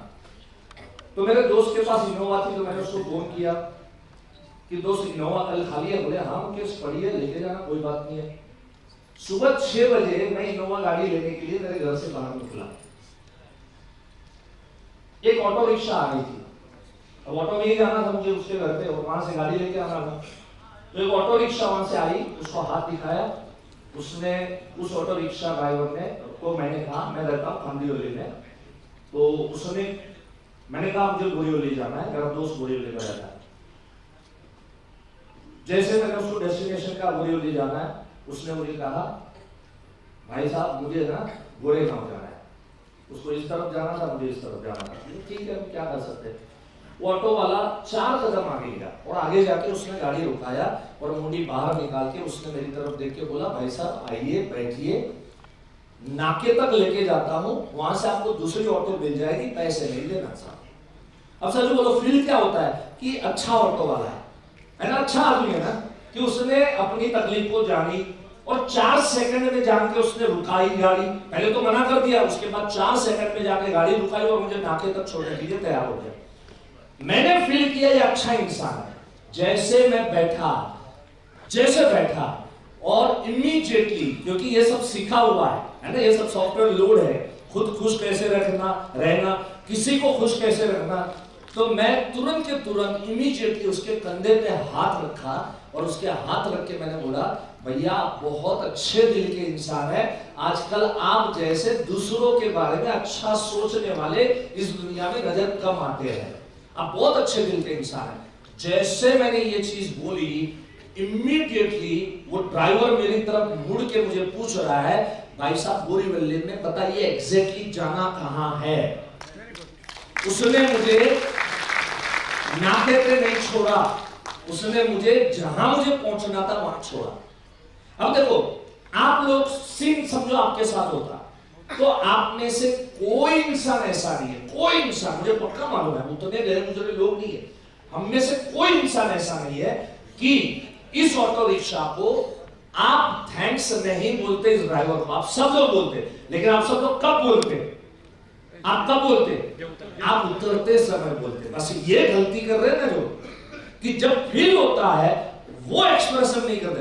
देखो अगर जब हम फील होता है और एक्सप्रेस करते ना तो सामने क्या हो जाता है मालूम है? अनएक्सपेक्टेड रिजल्ट, जो रिजल्ट हमें एक्सपेक्टेड नहीं था वो रिजल्ट भी हमें मिलने की संभावना पैदा होती है। मैं नहीं बोलता हूं हमेशा मिलेगा, मैं नहीं बोलता हूं कि हर ऑटो वाला मेरे को इस तरह से छोड़ने पाएगा, नहीं भी आ सकता है, और मैंने वैसी उम्मीद नहीं रखी थी, लेकिन जैसे मैंने फील किया मुझे। अब सोचो आप, जब मैं बैठा, जब फीलिंग थी, उस समय जो बातें कर रहा था, क्या वो ही शब्द उतरते समय निकलते क्या? ये ना सोडा बॉटल के जैसा है, फीलिंग कैसा ना सोडा बॉटल के जैसा है, फुर करके होता है और उसके बाद में ठप हो जाता है। अगर आपने उसी समय पे एक्सप्रेस नहीं किया फीलिंग, उतरते समय थैंक्स से ज्यादा कोई नहीं शब्द होता। उतरते समय क्या होता? भैया धन्यवाद, बस। और ये कहने से आपको लगता है वो मुझे कहता है कि बोरीवली में छोड़ने को आता हूं? कभी नहीं कहता। चलो अभी ये सब चीजें आसानी से क्यों नहीं आती उसके ऊपर मैं बात करूंगा। बहुत सुंदर बात है, लाइफ बदल जाएगी। देखिए विनोद जी ने ऐसे ही आप लोगों को नहीं बुलाया और ऐसे ही मुझे भी नहीं बुलाया, ये सब बातें दिल को उसके छू गई और विनोद जी को लगा कि जो बातें मुकेश सर की सुन के हमारा जीवन हम इतना अच्छा कर रहे हैं, तो क्यों ना हमारे ब्रजवासी भाइयों के, हमारे वृंदावन वासी भाइयों के लिए मुकेश भाई आपको बुलाया जाए। इनका पहले दिन से विनोद जी को ताजा हो रहा है, उनका कोई और मकसद नहीं था और कोई इरादा नहीं, उनका सिर्फ एक ही इरादा था, सच में आभार आपको दे रखा कि आपकी वजह से हम हैं, तो जो हम जहां से सीखे उन व्यक्ति को हम तुम्हारे सामने लाना चाहते हैं। और मुकेश भाई आपकी अच्छी अच्छी बातों से अगर इनका जीवन समझ जाए, अगर इनके लाइफ में कहीं थोड़ा सा भी बदलाव आ जाए, तो आज इस जन्मदिन के मौके पे मुझे भी यहाँ पर आके आप लोगों को बीच में एड्रेस करना, मुझे ऐसा लगता है कि कहीं ना कहीं मुझे भी अंदर से खुशी होती है कि जब अच्छे दिन है, चलो याद है अच्छा दिन है, जन्मदिन का मौका है, और उस दिन अगर यहाँ पर मुझे 500-600 लोग अगर मेरे को मिल जाते हैं और उनके जीवन में कुछ दो बातें जो चीजें हम सीखिए, हम भी देखो ठोकर खा के सीखे, ऐसा नहीं है कि हम लोग सीधे सीखिए, लेकिन आज इतने सालों के अनुभव के बाद जो चीजें हम सीखे, अगर वो इस उम्र में आप सीख जाओ तो जीने का मजा ही कुछ और हो जाएगा। देखिए अभी क्या होता है मालूम है, ये सब चीजें इमीडिएटली खुल के क्यों नहीं आती है? क्योंकि कहीं ना कहीं हम लोग एक्नॉलेजमेंट में हम लोग मार खाते हैं। एक्नॉलेजमेंट से ये होता है, एक होता है प्रशंसा, एप्रिशिएशन, किसी की भी खुद की प्रशंसा करना, और एक होता है एक्नॉलेजमेंट। एक्नॉलेजमेंट क्या होता है? एक्नॉलेजमेंट का मतलब है जिसने, देखो प्रशंसा का मतलब क्या होता है? उस ऑटो वाले को मैंने प्रशंसा की, दैट इज प्रशंसा, राइट। एक्नॉलेजमेंट क्या होता है? एक्नॉलेजमेंट होता है पावती, जिसको हिंदी में बोलते हैं रसीद देना, पावती देना, है ना। एक्नॉलेजमेंट का मतलब है किसी ने हमारे लिए कुछ किया, किसी ने हमारे लिए कुछ किया, तो उसके साथ हमारे अंदर के मन के भाव कैसे हैं, फीलिंग कैसे है, एक बात। और दूसरी बात, कभी हमने उस चीज को, उस फीलिंग को कभी एक्सप्रेस किया है, दूसरी बात। अब मैं यहाँ पर ना आपको अलग अलग मात्रा दूंगा, हैप्पीनेस की, खुशियों की जो मात्रा है ना वो कैसे बढ़ती है वो मैं आपको देता हूँ। सबसे पहली खुशी कहाँ से आती है मालूम है? सबसे पहली खुशी आती है किसी से कोई चीज प्राप्त करते हैं ना तो खुशी मिलती है। आपको देखो, किसी ने भी आपके बर्थडे पे कुछ गिफ्ट दिया, या तो किसी ने भी कोई उपहार लाके आपको दिया, आपको पसंद आया है कि नहीं आया? यहाँ पर ऐसा कोई भी व्यक्ति नहीं होगा, कोई छोटा सा भी उपहार पाया और आपको पसंद ना आया हो, ऐसा कोई भी व्यक्ति नहीं होता। तो पहली खुशी कहाँ होती है? कोई हमें कोई उपहार देता है तो हमें खुशी होती है, ये पहली खुशी है, राइट। अच्छा, दूसरी खुशी कब होती है मालूम है? ध्यान से सुनना मेरी बातों को। दूसरी खुशी होती है, और ज्यादा खुशी, इससे ज्यादा खुशी की मात्रा कब होती है मालूम है? उपहार देने वाले को, उपहार प्राप्त करने वाले को। चलो मात्रा अगर पकड़े कि 10% की खुशी उपहार प्राप्त करने वाले को हुई ना, तो उपहार देने वाले को जो खुशी होती है ना, वो शायद 100% की खुशी उसको मिलती है। एक बच्चा उदाहरण के तौर पे दे रहा हूं, एक छोटा सा बच्चा 8 साल का, 7 साल का, और एक बच्चा, उसके वास्ते एक 35 साल का बाप, एक मिडिल क्लास बाप है, और बच्चे ने कभी कोई इलेक्ट्रॉनिक गाड़ी मांगी थी, और आज पगार का दिन था, और 35 साल का बाप है, वो आज वो गाड़ी लेके जाता है, जो गाड़ी की कीमत थोड़ी महंगी थी, उसको थोड़ा अफोर्डेबल नहीं था, लेकिन उसके बावजूद वो लेके जाता है। जब वो गाड़ी लेके पहुंचता है और बच्चा देखता है कि पिताजी ने मेरी डिमांड पूरी की, मैंने मांगी हुई गाड़ी पिताजी लाए, तो शायद 10 साल का बच्चा बड़ा खुश होगा। लेकिन इस बच्चे को खुश होते देख उपहार दिया किसने? उपहार दिया बाप ने। आप सच बताना कि जब उपहार ये बाप दे रहा है और जब बच्चा खुश हो रहा है, तो बच्चे की खुशी की मात्रा ज्यादा है या बाप की खुशी की मात्रा ज्यादा है? बाप की खुशी की मात्रा ज्यादा। इसका मतलब हमेशा उपहार प्राप्त करना ही जीवन नहीं है, उपहार देना भी जीवन है। और उपहार लोगों को देना हमेशा सीखिए, हमेशा लोगों को देने की भावना रखिए। आज यहाँ पर विनोद जी को जितनी खुशी हो रही है ना, मैं आप लोग इसको शब्दों में बयान नहीं कर पाएंगे। आप सब लोगों को यहाँ पर बुलाना, बिठाना, और उन्होंने मन में जो सोचा था कि नहीं, मुकेश भाई को मेरे भाइयों के बीच में लेके जाके अच्छे विचार मुकेश भाई के सामने रखे, ये उपहार जो विनोद जी ने आपको दिया है, आज यहाँ पर इस हॉल में सबसे ज्यादा अगर खुशी की मात्रा अगर किसी में छलक रही होगी तो वो है हमारे विनोद जी। एक बार जोरदार तालियां हो जाए विनोद जी। सब आयोजन करना, इसको मेरे को बुलाना, बिठाना, ये सब चीजें चलो खर्चा तो एक अपनी जगह पे, लेकिन ये सब चीजें करना, अरेंजमेंट करना, ये सब चीजें करना, इट्स वेरी मच पेनफुल। क्योंकि मैं बहुत सी इवेंट पे मैं करता हूं, मुझे मालूम है इवेंट को लॉन्च करना ये कितना त्रास होता है, कितना इसमें मेहनत लगता है, कितना परिश्रम लगता है, कितने ह्यूमन अर्थ इसके अंदर में लगते हैं, इन्वॉल्व होते हैं। तो हमेशा सेकंड खुशी जो है वो कौन सी होती है? किसी को आप कुछ दो, उसकी जो खुशी की मात्रा है, लेकिन जो भी दो प्यार से। कभी आपकी वाइफ ने कोई साड़ी मांगी और आपने लाके फिर दी और उसको बोला ये ले, कब से मांग रही थी, ले चैन से फिर नहीं दिया था एक साड़ी के लिए, ऐसे उपहार का कोई मतलब नहीं है। यानी इससे तो अच्छा होता कि गुलाब का फूल लाके अगर दे देते तो आपकी वाइफ ज्यादा खुश होती। सो उपहार हमेशा दिया जाए हंसते हुए चेहरे के साथ, प्यार और मोहब्बत के साथ में हमेशा उपहार दिया जाए। ये मैंने दूसरी खुशी बताई। चलो तीसरी खुशी की मात्रा, इससे भी ऊपर का लेवल है ना। पहला लेवल मैंने सिंपल बताया, उससे बाद में सेकंड लेवल, अभी मैं तीसरा लेवल दिखा रहा हूं। खुशियां देखो, तीसरे लेवल की खुशियां, चलो फिर भी, लेकिन उपहार की जो खुशी है ना, वो कहीं ना कहीं जेब से कुछ तो देना पड़ेगा ना, कुछ तो खरीदना पड़ेगा, कुछ तो जेब से कुछ देना पड़ेगा। मैं तीसरी चीज अब मैं आपको बताऊंगा, जेब से कुछ नहीं लगना है, कुछ भी नहीं लगना है, और वो है जिसकी बात मैं जिक्र कर रहा था कि किसी भी व्यक्ति के लिए, किसी व्यक्ति ने आपके लिए कुछ किया है और उसके लिए अगर उसको अच्छे शब्दों से नवाजा जाए, अगर उसको एक्नॉलेज किया जाए, ये तीसरी खुशी है। और ये खुशी, इसकी मात्रा उपहार देने से भी ज्यादा है, उपहार प्राप्त करने से भी कई गुना ज्यादा है। कैसे? एक उदाहरण के तौर पे मैं आपको यहाँ पर बताना चाहूंगा, बहुत सुंदर छोटा सा उदाहरण मैं यहाँ पर लेना चाहूंगा। किसी भी हमारे दोस्त के नाम के साथ में, भैया जी नाम आपका बताएंगे जी? तुलसी स्वामी। तुलसी स्वामी। तुलसी भैया, इतना सुंदर और प्यारा नाम है, मुझे पास आना पड़ेगा आपके।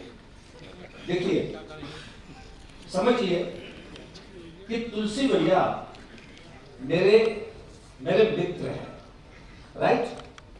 और तुलसी भैया मेरे पास आए और उनको समझ लीजिए 2 लाख की जरूरत थी, और मेरे पास वो आए और उन्होंने 2 लाख रुपए मेरे से मांगे। मेरे पास 2 लाख रुपए पड़े थे, मैंने 2 लाख रुपए तुलसी भैया को दिए, और तुलसी भैया ने मुझे 2 महीने के अंदर लौटाने का वादा किया। देखिए, अब जो मैं आपको बताने जा रहा हूं ना, ये उदाहरण से आपको समझ में आएगा। सिर्फ खुशी और दुख, सुख और दुख का जन्म कहां से होता है, यह भी आपको समझेगा। आज तक हमें क्या लगता है मालूम है? सुख और दुख ईश्वर ने बनाया ना बॉस। ईश्वर ने सिर्फ और सिर्फ सुख बनाया, दुख हमने एक दूसरे के व्यवहार से पैदा किया है। दुख ईश्वर की देन हो ही नहीं सकती है, ईश्वर है यार। ईश्वर किसी को दुख थोड़ी ना देगा। यहाँ पर इतने सारे संत लोग बैठे हैं, आप सबको मैं नमन करता हूँ। सच में मैं बहुत, आज मैं अपने आप को पावन फील करता हूँ कि आप सब लोगों के बीच में मुझे 2 शब्द रखने का यहाँ पर मौका मिल रहा है। Thank you so much. और एक्चुअली ये सब गुरुजनों के सामने मेरी कोई हैसियत नहीं है, राइट? लेकिन जो कुछ है, कुछ ज्ञान है, कुछ 2-4 शब्द ऐसे ही सब गुरुजनों से ही सीखा हुआ है, और वो बात आप लोगों के बीच में करने के लिए माता सरस्वती ने यहाँ पर आशीर्वाद दिए, जो शब्द आपके बीच में रखता हूँ।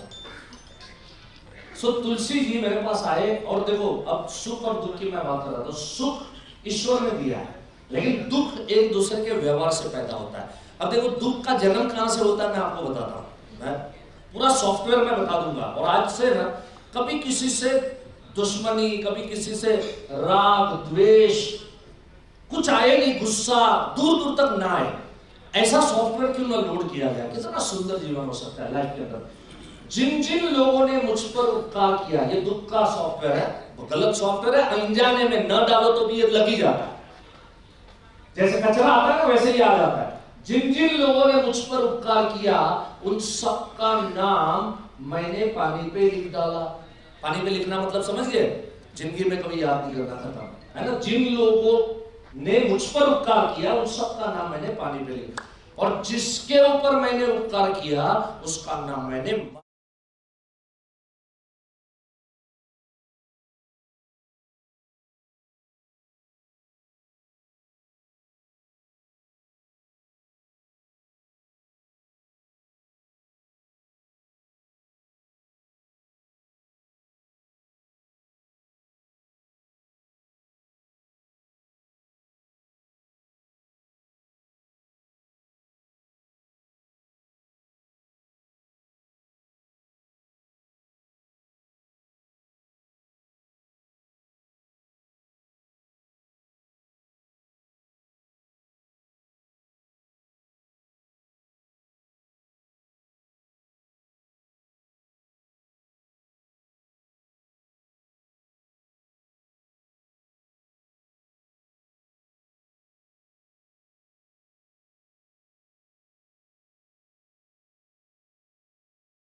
ऐसे कैसे बोलते हो तुम लोग?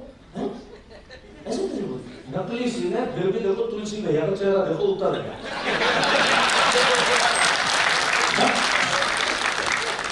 नकली सिम में चेहरा उतरा, कसम से बोलता हूँ, मैं फील कर रहा था, अच्छा खासा हंसरा हुआ चेहरा था, वो कहीं ना कहीं वो मायूस हो गया, राइट? और सच में ऐसा अगर किया तो सामने वाले को बेचारे को तो काटो तो खून ना निकले। ऐसी परिस्थिति सामने वाले की करते हैं, वो जाने अनजाने में करते हैं, कई लोग ऐसे करते हैं, है ना? अच्छा, अब ऐसा किया तो तुलसी भैया एकदम मूड में बेचारे आए थे, अब उनका मूड को स्विच ऑफ हो गया, है ना? अब वो घर पे गए, घर पे जाके अब दरवाजा लगा के ना बंद कमरे में बैठे, बीवी ने दरवाजा नॉक किया और खोला, जी सुनते हो एक बात कर दे, बोले नहीं सुनना। अरे ऐसे कैसे बात करो, नहीं सुनना, दिमाग खराब मत करो, दरवाजा लगा रहे हो। अब देखो अब मूड किसका गया, वाइफ का गया। अब वाइफ क्या करेगी बेचारी किचन में, फिर बर्तन डांग डूं। अब मोटे मोटे बर्तन में गड्ढे कैसे होते बताओ, हैं? गड्ढे होते कि नहीं होते? मोटे मोटे बर्तन में कैसे हो गए? ये ऐसे ही होते। और उसके बाद में बच्चा 10 साल का खेलते खेलते आया, मम्मी में तो मरे नहीं मां। अब देखो दुख कहां गया, वो 10 साल का बच्चा है ना।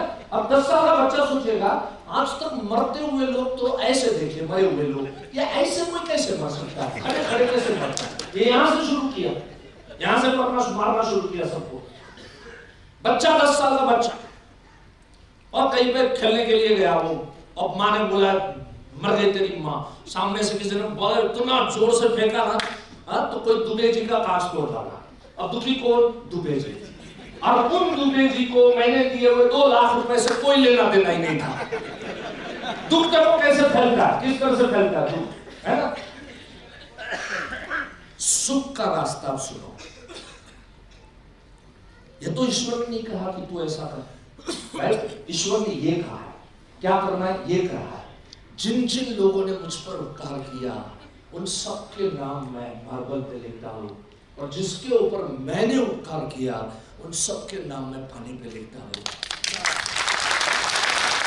सुख के अलावा आपको भी सुख की प्राप्ति, और समाज, आपसे जुड़े हुए समाज को भी सुख की प्राप्ति, इसके अलावा कुछ नहीं मिल सकता।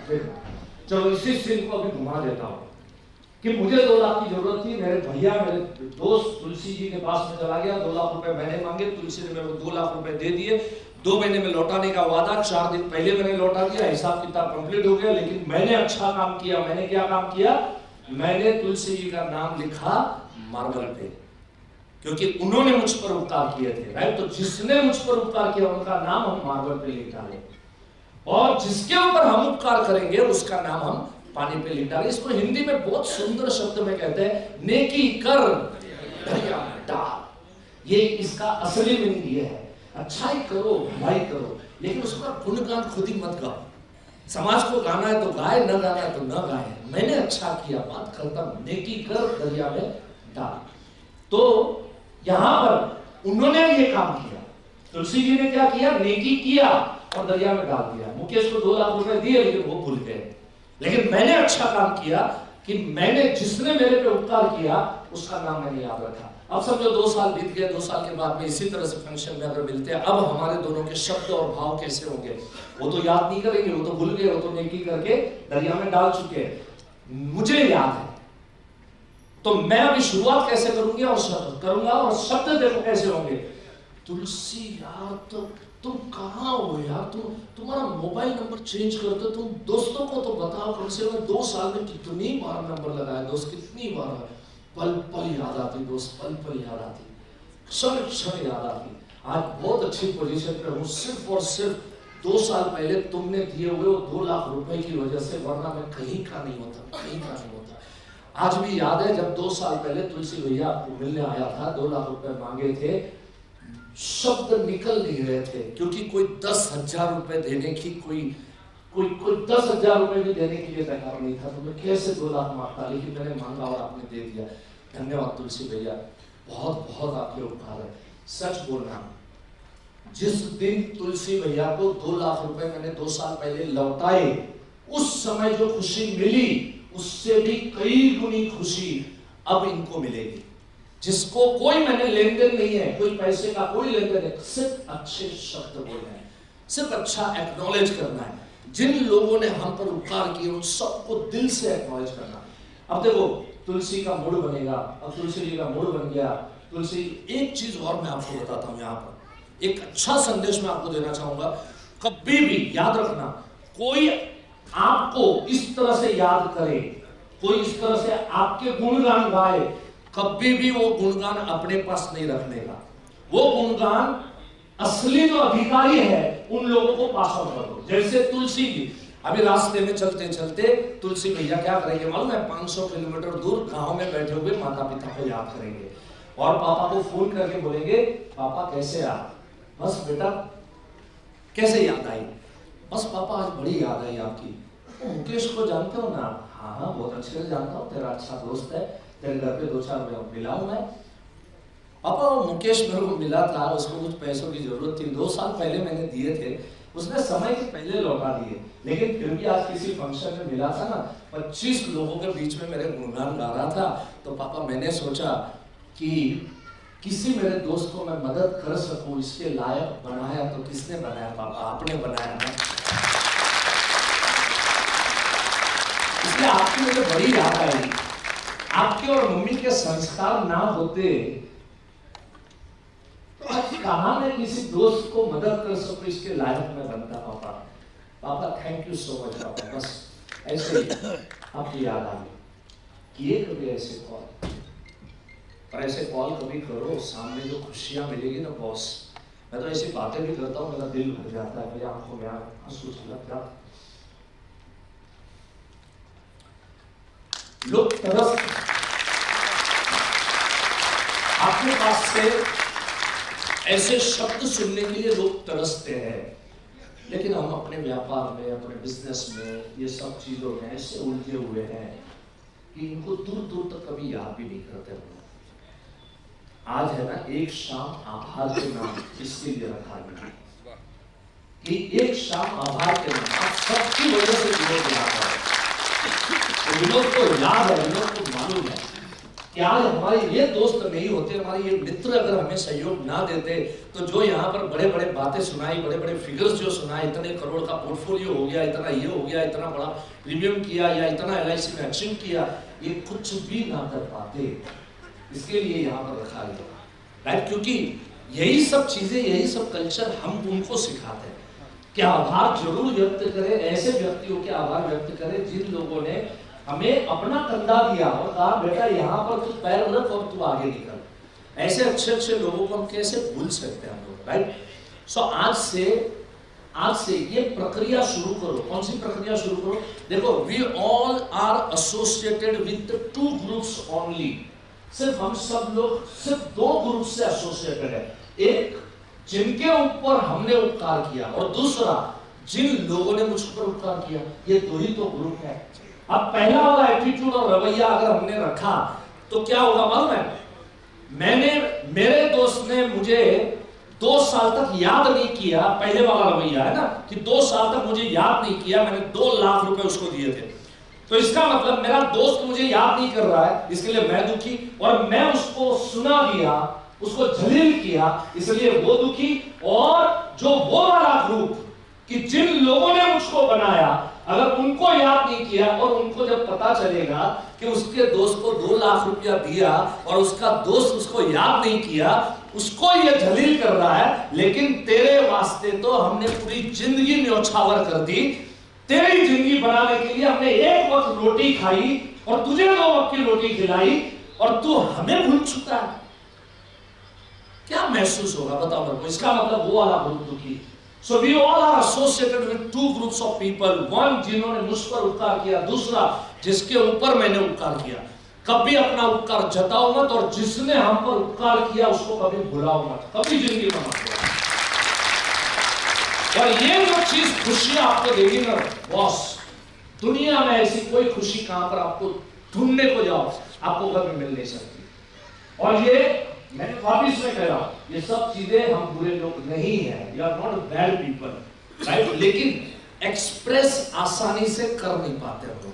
बस आज से क्या करो मालूम है? फील कर रहे हो ना, आज मेरा जन्मदिन सफल तब होगा, आज यहां से निकलते ही आप अपने माता पिता को याद करो, आपके ऊपर जिन्होंने उपकार किया उनको याद करो, अगर उनको फोन करो, याद आई तो उनसे बात कर लो। कोई जरूरी नहीं है कि हमारे माता पिता या जिन लोगों ने हम पर उपकार किए उनको याद करने के लिए कोई कारण होने चाहिए, कोई रीजन होने चाहिए। तो हम बहुत ही मस्ती में रहते हैं, हम अपनी मन की मर्जी से हम लोग चलते हैं। हमें लगता है कि ये सब पैसा जो हम कमा रहे सिर्फ हमारे पास है और हमारा अधिकार है इसके ऊपर। मैं हमेशा से कहता हूँ, ध्यान से समझ लेना इस बात को कि your past performance will not be remembered by anyone, but your last performance will be remembered by everyone. याद रखना, कभी भी पास्ट परफॉर्मेंस, एक जमाना था मैं इतना कमाता था, इतना ये करता था, इतना वो करता था, अबे आज क्या है तेरे पास? Your last performance is important. 60 साल तक कितना कमाया वो इंपॉर्टेंट नहीं है, 60 साल के बाद कितना बचाया और कितना हाथ में है ये इंपॉर्टेंट है। लेकिन ये आपको समझ नहीं पाते, इस बात को आपको समझ नहीं पाते। आज देखो, मैं कोई प्रोडक्ट की बात नहीं करूंगा, मैं कोई LIC की कोई पॉलिसी की बात नहीं करूंगा, लेकिन ये बात मैं जरूर करूंगा, मैंने पहले ही आपको वादा किया था, मैं कोई इसके पॉलिसी की कोई बात नहीं करूंगा, मैं बात जरूर करूंगा पैसा क्यों बचाना है। अगर वेल्दी बनना है, मैं हमेशा कहता हूं कि पैसा कमाना आसान है लेकिन पैसे को बचाना बहुत मुश्किल है। आसान काम जो है ना वो बड़े आसानी से हो जाता है। आजकल क्या ग्लोबल इकोनॉमी है, सब जगह पैसा दिख रहा है, हर जगह पे we are very fast forward economy हम लोग होने जा रहे हैं, सब कुछ है तो सब दिखेगा तो सही, आज हमारे पास आएगा पैसा जरूर आएगा, लेकिन उसमें से आप कितना बचा रहे हो, उसमें से आप कितना अपने पास रख रहे हो, आपका लास्ट परफॉर्मेंस क्या होने वाला है, इसका आज से आपको पता चलना चाहिए। ये क्या होता है पता है, एक गांव में एक छोटा सा बच्चा था और बच्चा 20 साल का हुआ, 18-20 साल का हुआ, कमाने के लिए आया, शहर के अंदर आया और किसी सेठ के वहां नौकरी पे रहा। 10,000 का पगार था, आज पगार का दिन था, 2-2 हजार की 5 नोट अब तो चल रही है ना, 30 तारीख तक है ना, चल रही है ना, हाँ। तो 2-2 हजार की 5 नोट दी गई और 2-2 हजार की 5 नोट लिया लड़के ने और बड़ा खुश था मन में, पहला पगार था। सेठ कहीं काम के लिए बाहर गया तो इसने गांव में सुना था, आपने भी कहावत सुनी थी, पैसा पैसे को खींचता है, सुना है ना सबने, पैसा पैसे को खींचता है। अब ये नादान बच्चे ने सोचा कि चलो ये प्रयोग किया जाए। अब सेठ की तिजोरी में माल बहुत था तो इसने क्या किया, अपना 2000 का नोट लिया और नोट लेके तिजोरी के नीचे जो जगह थी उसमें घुसाया और घुसे के खींचा, कुछ ना आया, दोबारा घुसाया, फिर खींचा, कुछ ना आया। अब जब तीसरी बार डालने जा रहा था तो सेठ आ गया। सेठ अपना मोबाइल भूल चुके थे तो वो लेने के लिए आए और जैसे प्रवेश किया देखा तिजोरी के साथ ये लड़का क्या कर रहा है, तो चुपचाप जो है वो वहां पर देख रहे थे। अब इसने क्या किया, आखिरी बार सारे देवी देवता को याद करके ना 2000 की नोट इतनी जोर से डाली जो थी वो भी घुस गई। अब सेठ ने उसको पकड़ा, अभी क्या कर रहा है यहाँ पे?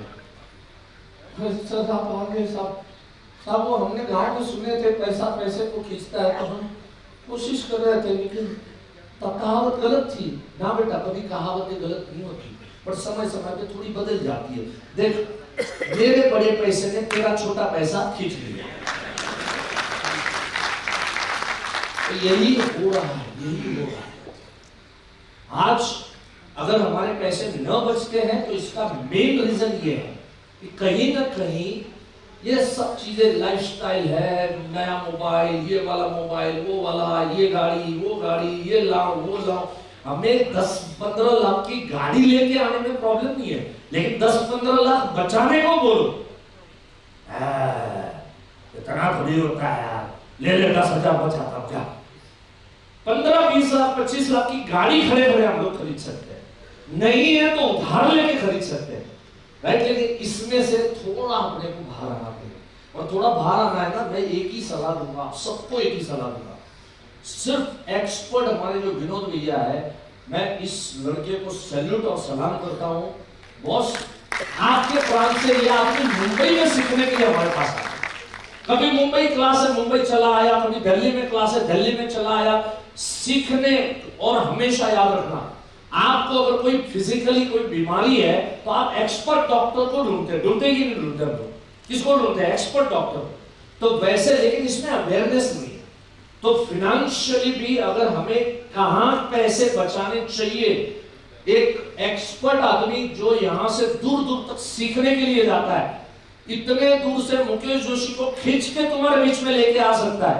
यह आदमी में पावर कितना होगा, ये लड़के में पावर कितना होगा, वो आप अंदाजा लगा सकते हैं। ऐसे एक्सपर्ट लोग अगर हमारे साथ है, तो ऐसे एक्सपर्ट लोगों के साथ में इनको 20-25 मिनट का टाइम दो, आधा घंटे का टाइम दो, फुर्सत है तो 1 घंटे का टाइम दो।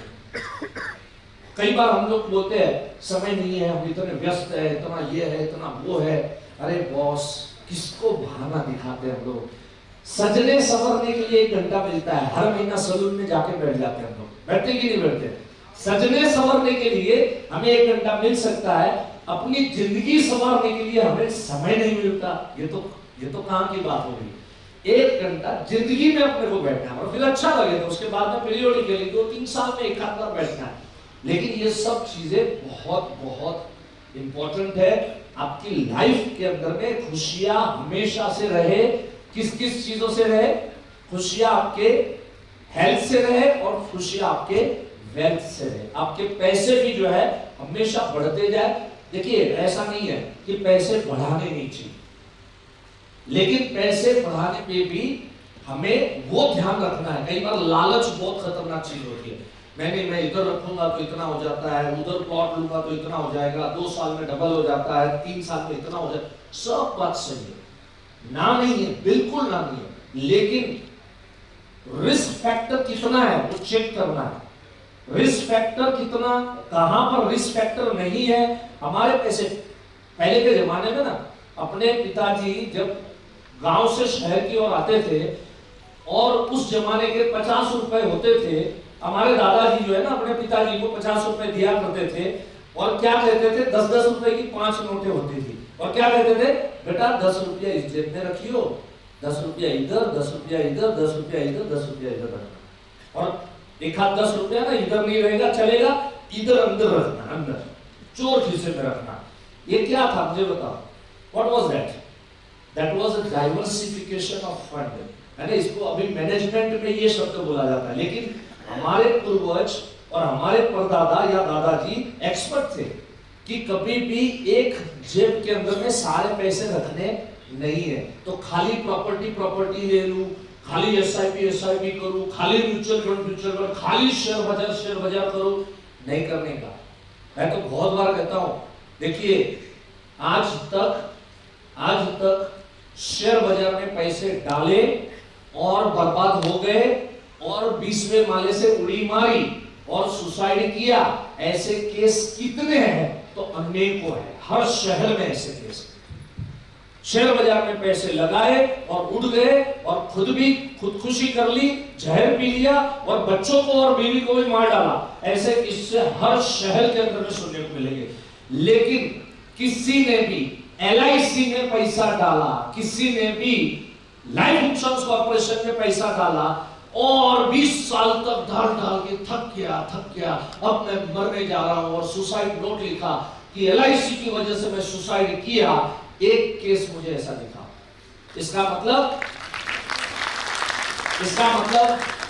मतलब साफ है कि रिटर्न से ज्यादा इंपॉर्टेंट अपना लाइफ है। हमेशा ध्यान रखने का, मेरी जिंदगी मेरे बहुत इंपॉर्टेंट है।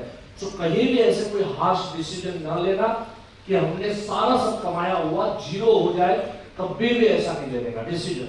हमेशा स्ट्रॉन्ग डिसीजन लो, एक्सपर्ट को पूछ के ही कदम फूंक के चलो और तब जाके आप वेल्दी हो सकते हो। एक आखिरी उदाहरण मैं आपके बीच में रखूं, या जैसे समय है वैसे मुझे बता देना, राइट? मुझे 9 बजे तक का टाइम दिया गया था। एक आखिरी उदाहरण मैं आपके बीच में रखूं और आप एक काम कीजिएगा। सी, आपको आज का सेमिनार में लाभ हो रहा है? हेलो सभी को? यस, जरा आवाज से बोलो। Yes, you are enjoying today's session, right? So अगर ऐसा दोबारा सेशन करना है तो आपको एक फॉर्म दिया गया है, एक छोटा सा फॉर्म दिया गया है, फीडबैक फॉर्म, है ना? 2 मिनट के लिए अगर आप लिख सकते हैं तो लिख लीजिए और उसके बाद में मैं एक बहुत आखिरी सुंदर एक बात आपके बीच में रखूंगा, बहुत इंपॉर्टेंट है, आखिरी बात रखूंगा आपके बीच में। सो राइट डाउन योर नेम, आज का डेट, आपका मोबाइल नंबर, एड्रेस लिख लीजिए और फीडबैक अबाउट इवेंट, इस इवेंट के बारे में।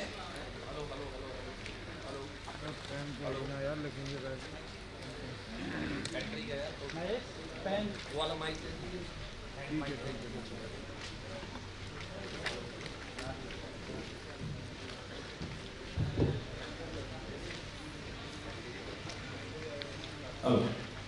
सो नाम, address, feedback about event, event आपको कैसी लगी उसके बारे में 2 शब्द जरूर लिखे। रेफर्ड बाय होम, किसने आपको यहाँ बुलाया, राइट, उस व्यक्ति का नाम आप लिख सकते हैं। डायरेक्ट विनोद जी ने बोला, विनोद जी का नाम लिख सकते हैं, या तो किसी मित्र ने आपको कहा कि ये इवेंट में जाओ, बहुत अच्छी इवेंट है और आप आए हैं, तो वैसे उनका उन मित्र का नाम लिख सकते हैं। और अगर इस तरह की इवेंट अगर हम भविष्य में हमारे विनोद जी करें, अगर आप चाहते हो कि दोबारा उनके इवेंट आपको सुनना चाहेंगे, और अलग सब्जेक्ट के ऊपर, बहुत डिफरेंट सब्जेक्ट है जिन सब्जेक्ट के ऊपर मैं काम करता हूँ, मैं बातें करता हूँ। सो अगर आप सुनना चाहें, आपको लगता है कि आपके पास ऐसे और कोई दोस्त होते आज यहाँ पर कि जो होते तो उनके जीवन में बहुत बदलाव होता, तो ऐसे 3 दोस्तों के नाम और मोबाइल नंबर, यहाँ पे एक कॉलम जो है लंबा दिया गया है, सो 3 नाम लिखने हैं और आगे मोबाइल नंबर लिखना है, और नीचे आपका सिग्नेचर करके ये फॉर्म को हमारे दोस्तों को वापस करना है। और ये करते रहिए।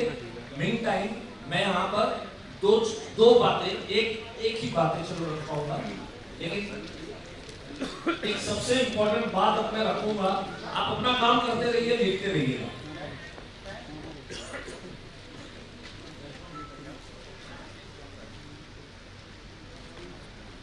एक छोटी सी कहानी आपके बीच में रखूंगा, और ये मेरी सबसे फेवरेट कहानी है, और ये कहानी बहुत कुछ प्रेरणा दे सकती है, बहुत सी बातें हमें सिखा सकती है हमारी लाइफ के अंदर में। That is about wealth, right. Wealth के ऊपर एक छोटी सी कहानी आपके बीच में रखूंगा।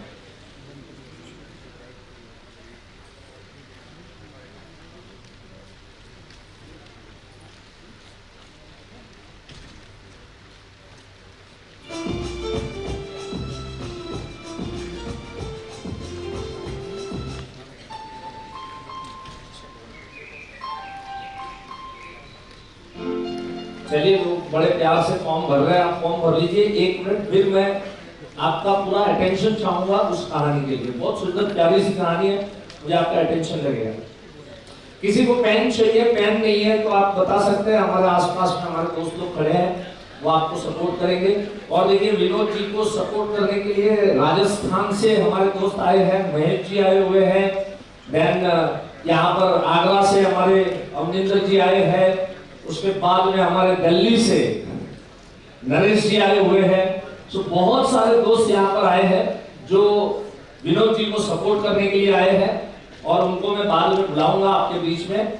लेकिन उसके पहले आप ये फॉर्म जो है थोड़ा सपोर्ट कीजिए, सहयोग कीजिए, और दोबारा ये इवेंट हम लोग रखें, इस तरह की अलग सब्जेक्ट के साथ में रखेंगे, और बहुत सारी चीजें हम इस तरह से लाइफ में ग्रहण कर सकते हैं। और जिस किसी के पास पेन नहीं है, प्लीज अपने पास से शेयर कर लीजिए। जिन्होंने फॉर्म भर दिया है, पेन प्लीज आगे पास करते जाइए ताकि सब लोग फॉर्म भर लें। Please everyone.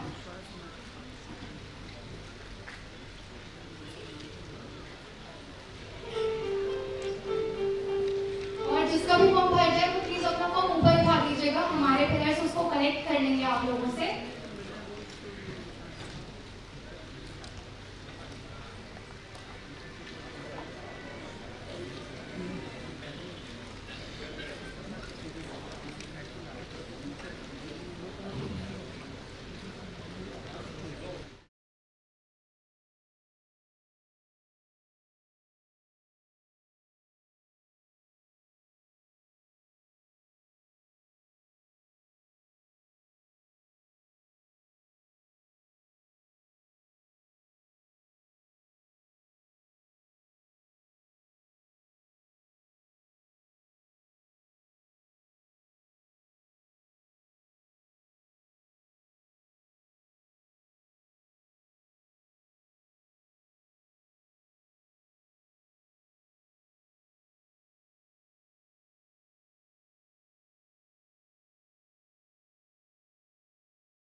तो और उनको लाभ होता, तो 3 दोस्तों का नाम जरूर लिख के दीजिए।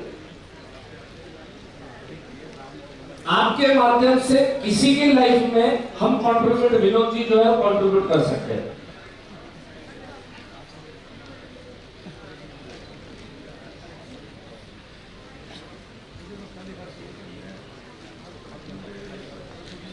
चलिए अभी मैं कहानी को आगे बढ़ूंगा। अब जिन्होंने फॉर्म दे दिया एकदम ध्यान से मेरी कहानी को सुनिए, बड़ी दिलचस्प कहानी है, छोटी सी कहानी। एक गांव में राजा नियुक्त करने का, और जो लोग भी बातें मेहरबानी करके ना करें, आपस में बातें ना करें, पूरा कॉन्सेंट्रेशन मेरी बात पे रखे, ध्यान मेरी, आपके कान मेरी ध्यान, आपके कान जो है वो मेरे आवाज की तरफ आपका होना चाहिए। अच्छा, एक गांव में राजा नियुक्त करने का एक अजीबोगरीब रिवाज था।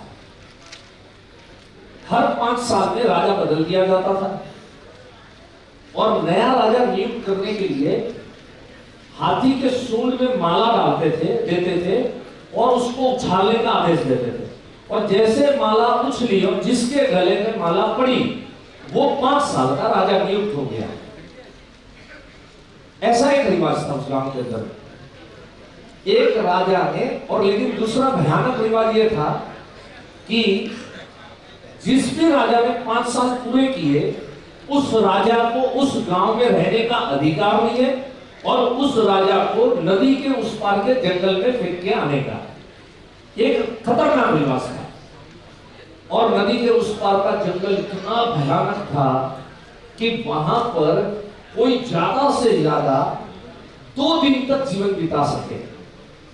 अब जो भी राजा नियुक्त होते थे तो बड़े खुश हो जाते थे कि वहां 5 साल मिल गए, 5 साल मजा करेंगे, ऐश करेंगे, आराम करेंगे, मदिरा पान करेंगे, ये सब दिमाग में उसके आता था और 5 साल मजे करता था। लेकिन कोई भी राजा को जब 5 साल पूरे होने के बाद 5 साल पूर्ण हुए, उसको पकड़ने के लिए सेनापति सैन्य के साथ आए, और सारे सैन्य जब इनको पकड़ रहे थे तो राजा ने कहा कोई मुझे छुएगा नहीं, मुझे पता है कि मुझे नदी के उस पार के जंगल में जाना है और मैं स्वेच्छा से जाने को तैयार हूं, मेरी मर्जी से जाने को तैयार हूं, तो किसी के काहे लेके जा रहे। सेनापति ने सोचा राजा कहीं चालाक ना हो, राजा कहीं चकमा देके भाग न जाए, तो एक काम करो, सैनिकों को बोला कि बांधो मत, लेकिन इसको कॉर्डन करो। हमने उस राजा को कॉर्डन कर दिया और राजा वहां से चला जा रहा था। अब पूरे गांव वाले हर 5 साल में ये तमाशा देखने आते थे कि आज जिस राजा ने 5 साल अय्याशी की, मजा किया, मौज किया, हमारे पैसों के ऊपर में नाच गान देखे, आज इसका तमाशा हम देखने जाएंगे। दूर दूर से गांव से लोग आते थे और ये तमाशा एक देखने का एक मैं देखा कि राजा रो नहीं रहा है, जिंदगी की भीख नहीं मांग रहा है, ऊपर से हंसते हुए जा रहा है, हाय हेलो करते हुए जा रहा है, लोगों को फ्लाइंग किस देते हुए जा रहा है। सब लोग हैरान परेशान थे कि वो क्या गया, क्या ये राजा को मालूम नहीं है, ये तो गांव की व्यक्ति है, उसको तो मालूम है कि 5 साल के बाद आज उसका क्या हाल होना है, लेकिन फिर भी ये हंस क्यों रहा, ये रहस्य किसी को समझ में नहीं आया। धीरे धीरे ये काफिला पहुंचा नदी के किनारे पे। नाव में बिठाने से पहले 4 पहलवान आए इसको उठाने के लिए। राजा ने कहा कोई उठाएगा नहीं, मुझे मालूम है उस नाव में बैठना है, मैं खुद होके जा रहा। ये 4 जो पहलवान थे वो लोग भी सोचने में पड़ गए, यार कमाल की बात है, आज तक कोई राजा खुद होके जाने को तैयार नहीं है, खुद होके जाने को, जंगल में जाने को तैयार, जबकि उसको मालूम है उस जंगल में इतने भयानक पशु है, प्राणी है, 2 दिन में इसकी जिंदगी खत्म होने वाली। जब नाव में बैठा, नाविक उसको जंगल की तरफ लेके जा रहा था, तो इसकी मुस्कुराहट को देख के नाविक ने उसको बोला, राजा कुछ भी बोल, कुछ तो रहस्य है, ये तेरी हंसी ऐसी नहीं है, कुछ तो इसमें रहस्य छुपा है, सच बता कि ये तेरी मुस्कान क्यों है, जबकि तुझे मालूम है कि मैं जंगल में छोड़ने वाला हूं तुझे। राजा ने बोला तू मुझे सही पहचाना, बात तो सही है तेरी, 100% सही है, रहस्य तो है। बोले सुन, रहस्य ये है कि जिस दिन हाथी ने माला डाली उसी दिन मैं समझ गया था कि 5 साल बाद मुझे जाना कहां है। तो मैंने सबसे पहले साल मैंने क्या किया कि अपने यहाँ के सैन्य को वहां भेज के जंगल को साफ करा दिया। जहां जाना उसकी तैयारी तो करनी पड़ेगी ना भाई।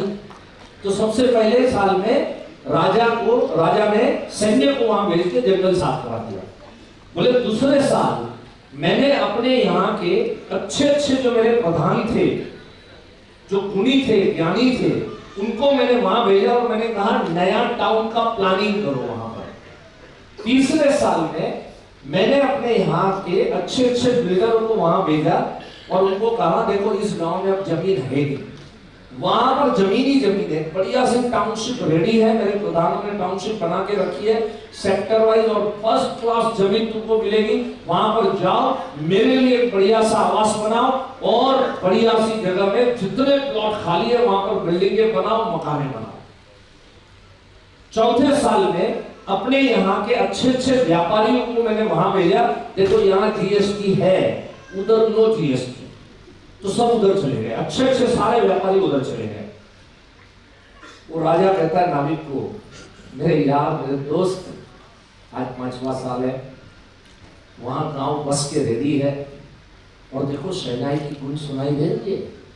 ये जो शहनाई की गूंज है ना, ये इसलिए है क्योंकि उस गांव के लोग अपने नए राजा के स्वागत करने के लिए सब किनारे पे आए हुए हैं, इसलिए वो शहनाई बजा रहे हैं, ढोल ताशे के साथ में आए हुए हैं। मेरे दोस्त, यहाँ तो मैं 5 साल का राजा था, यहाँ मैं जिंदगी भर राजा रहूंगा, कोई मुझे निकालेगा नहीं। दोस्तों, ये कहानी मैंने किसी स्पिरिचुअल गुरु के माध्यम से सुनी थी और मुझे सच में इतनी दिलचस्प ये कहानी लगी। और ये कहानी किसी राजा की नहीं थी, ये कहानी हम सब राजाओं की है। We all are king, right? आज सब्जेक्ट क्या है? Live like king size. हम सब राजा हैं, हम सब राजा हैं, लेकिन हम सब राजा सिर्फ हमारी कमाई तक के राजा नहीं रहने चाहिए। हमारी कमाई तक अगर हम राजा है, इसका मतलब क्या है? ये राजा ने क्या किया, उसको मालूम था कि पहले ही साल में उसको मालूम, पहले दिन से उसको मालूम था कि मुझे जाना कहाँ है, उसकी तैयारी उसने करनी शुरू कर दी। आखिर में 60 साल के बाद की जो जिंदगी है, सेकंड इनिंग जिसको हम कहते हैं, 2 फिल्में देखो आई थी, सलमान खान की 2 फिल्में आई थी। एक फिल्म थी, एक था टाइगर। तो अगर हमने अपना रिटायरमेंट लाइफ प्रॉपर नहीं किया तो दुनिया क्या कहेगी मालूम है? एक था टाइगर, था कोई भाई साहब बहुत अच्छी जीवन जिए, लेकिन 60 साल के बाद उनके हालात कुछ अच्छे ना रहे। दुनिया ये नहीं कहने चाहिए, ये नहीं कहने चाहिए कि एक था टाइगर, दुनिया ये कहनी चाहिए टाइगर अभी जिंदा है। चाहे हम 70 के हो जाए, 75 के हो जाए, 80 के हो जाए, हमारा रुबाब वही का वही रहना चाहिए। और वही रुबाब अगर आपको रखना है तो विनोद भाई को 1 घंटे के लिए, 1 घंटे के लिए आपके सामने बिठाना, आपको सब बता देंगे, आपको कभी भी जिंदगी में गरीब नहीं होने देंगे, याद रखना, राइट? सो यही कह के मैं मेरी वाणी को यहाँ पर विराम देता हूँ। And once again thank you so much. आप सभी का प्यार दीजिए।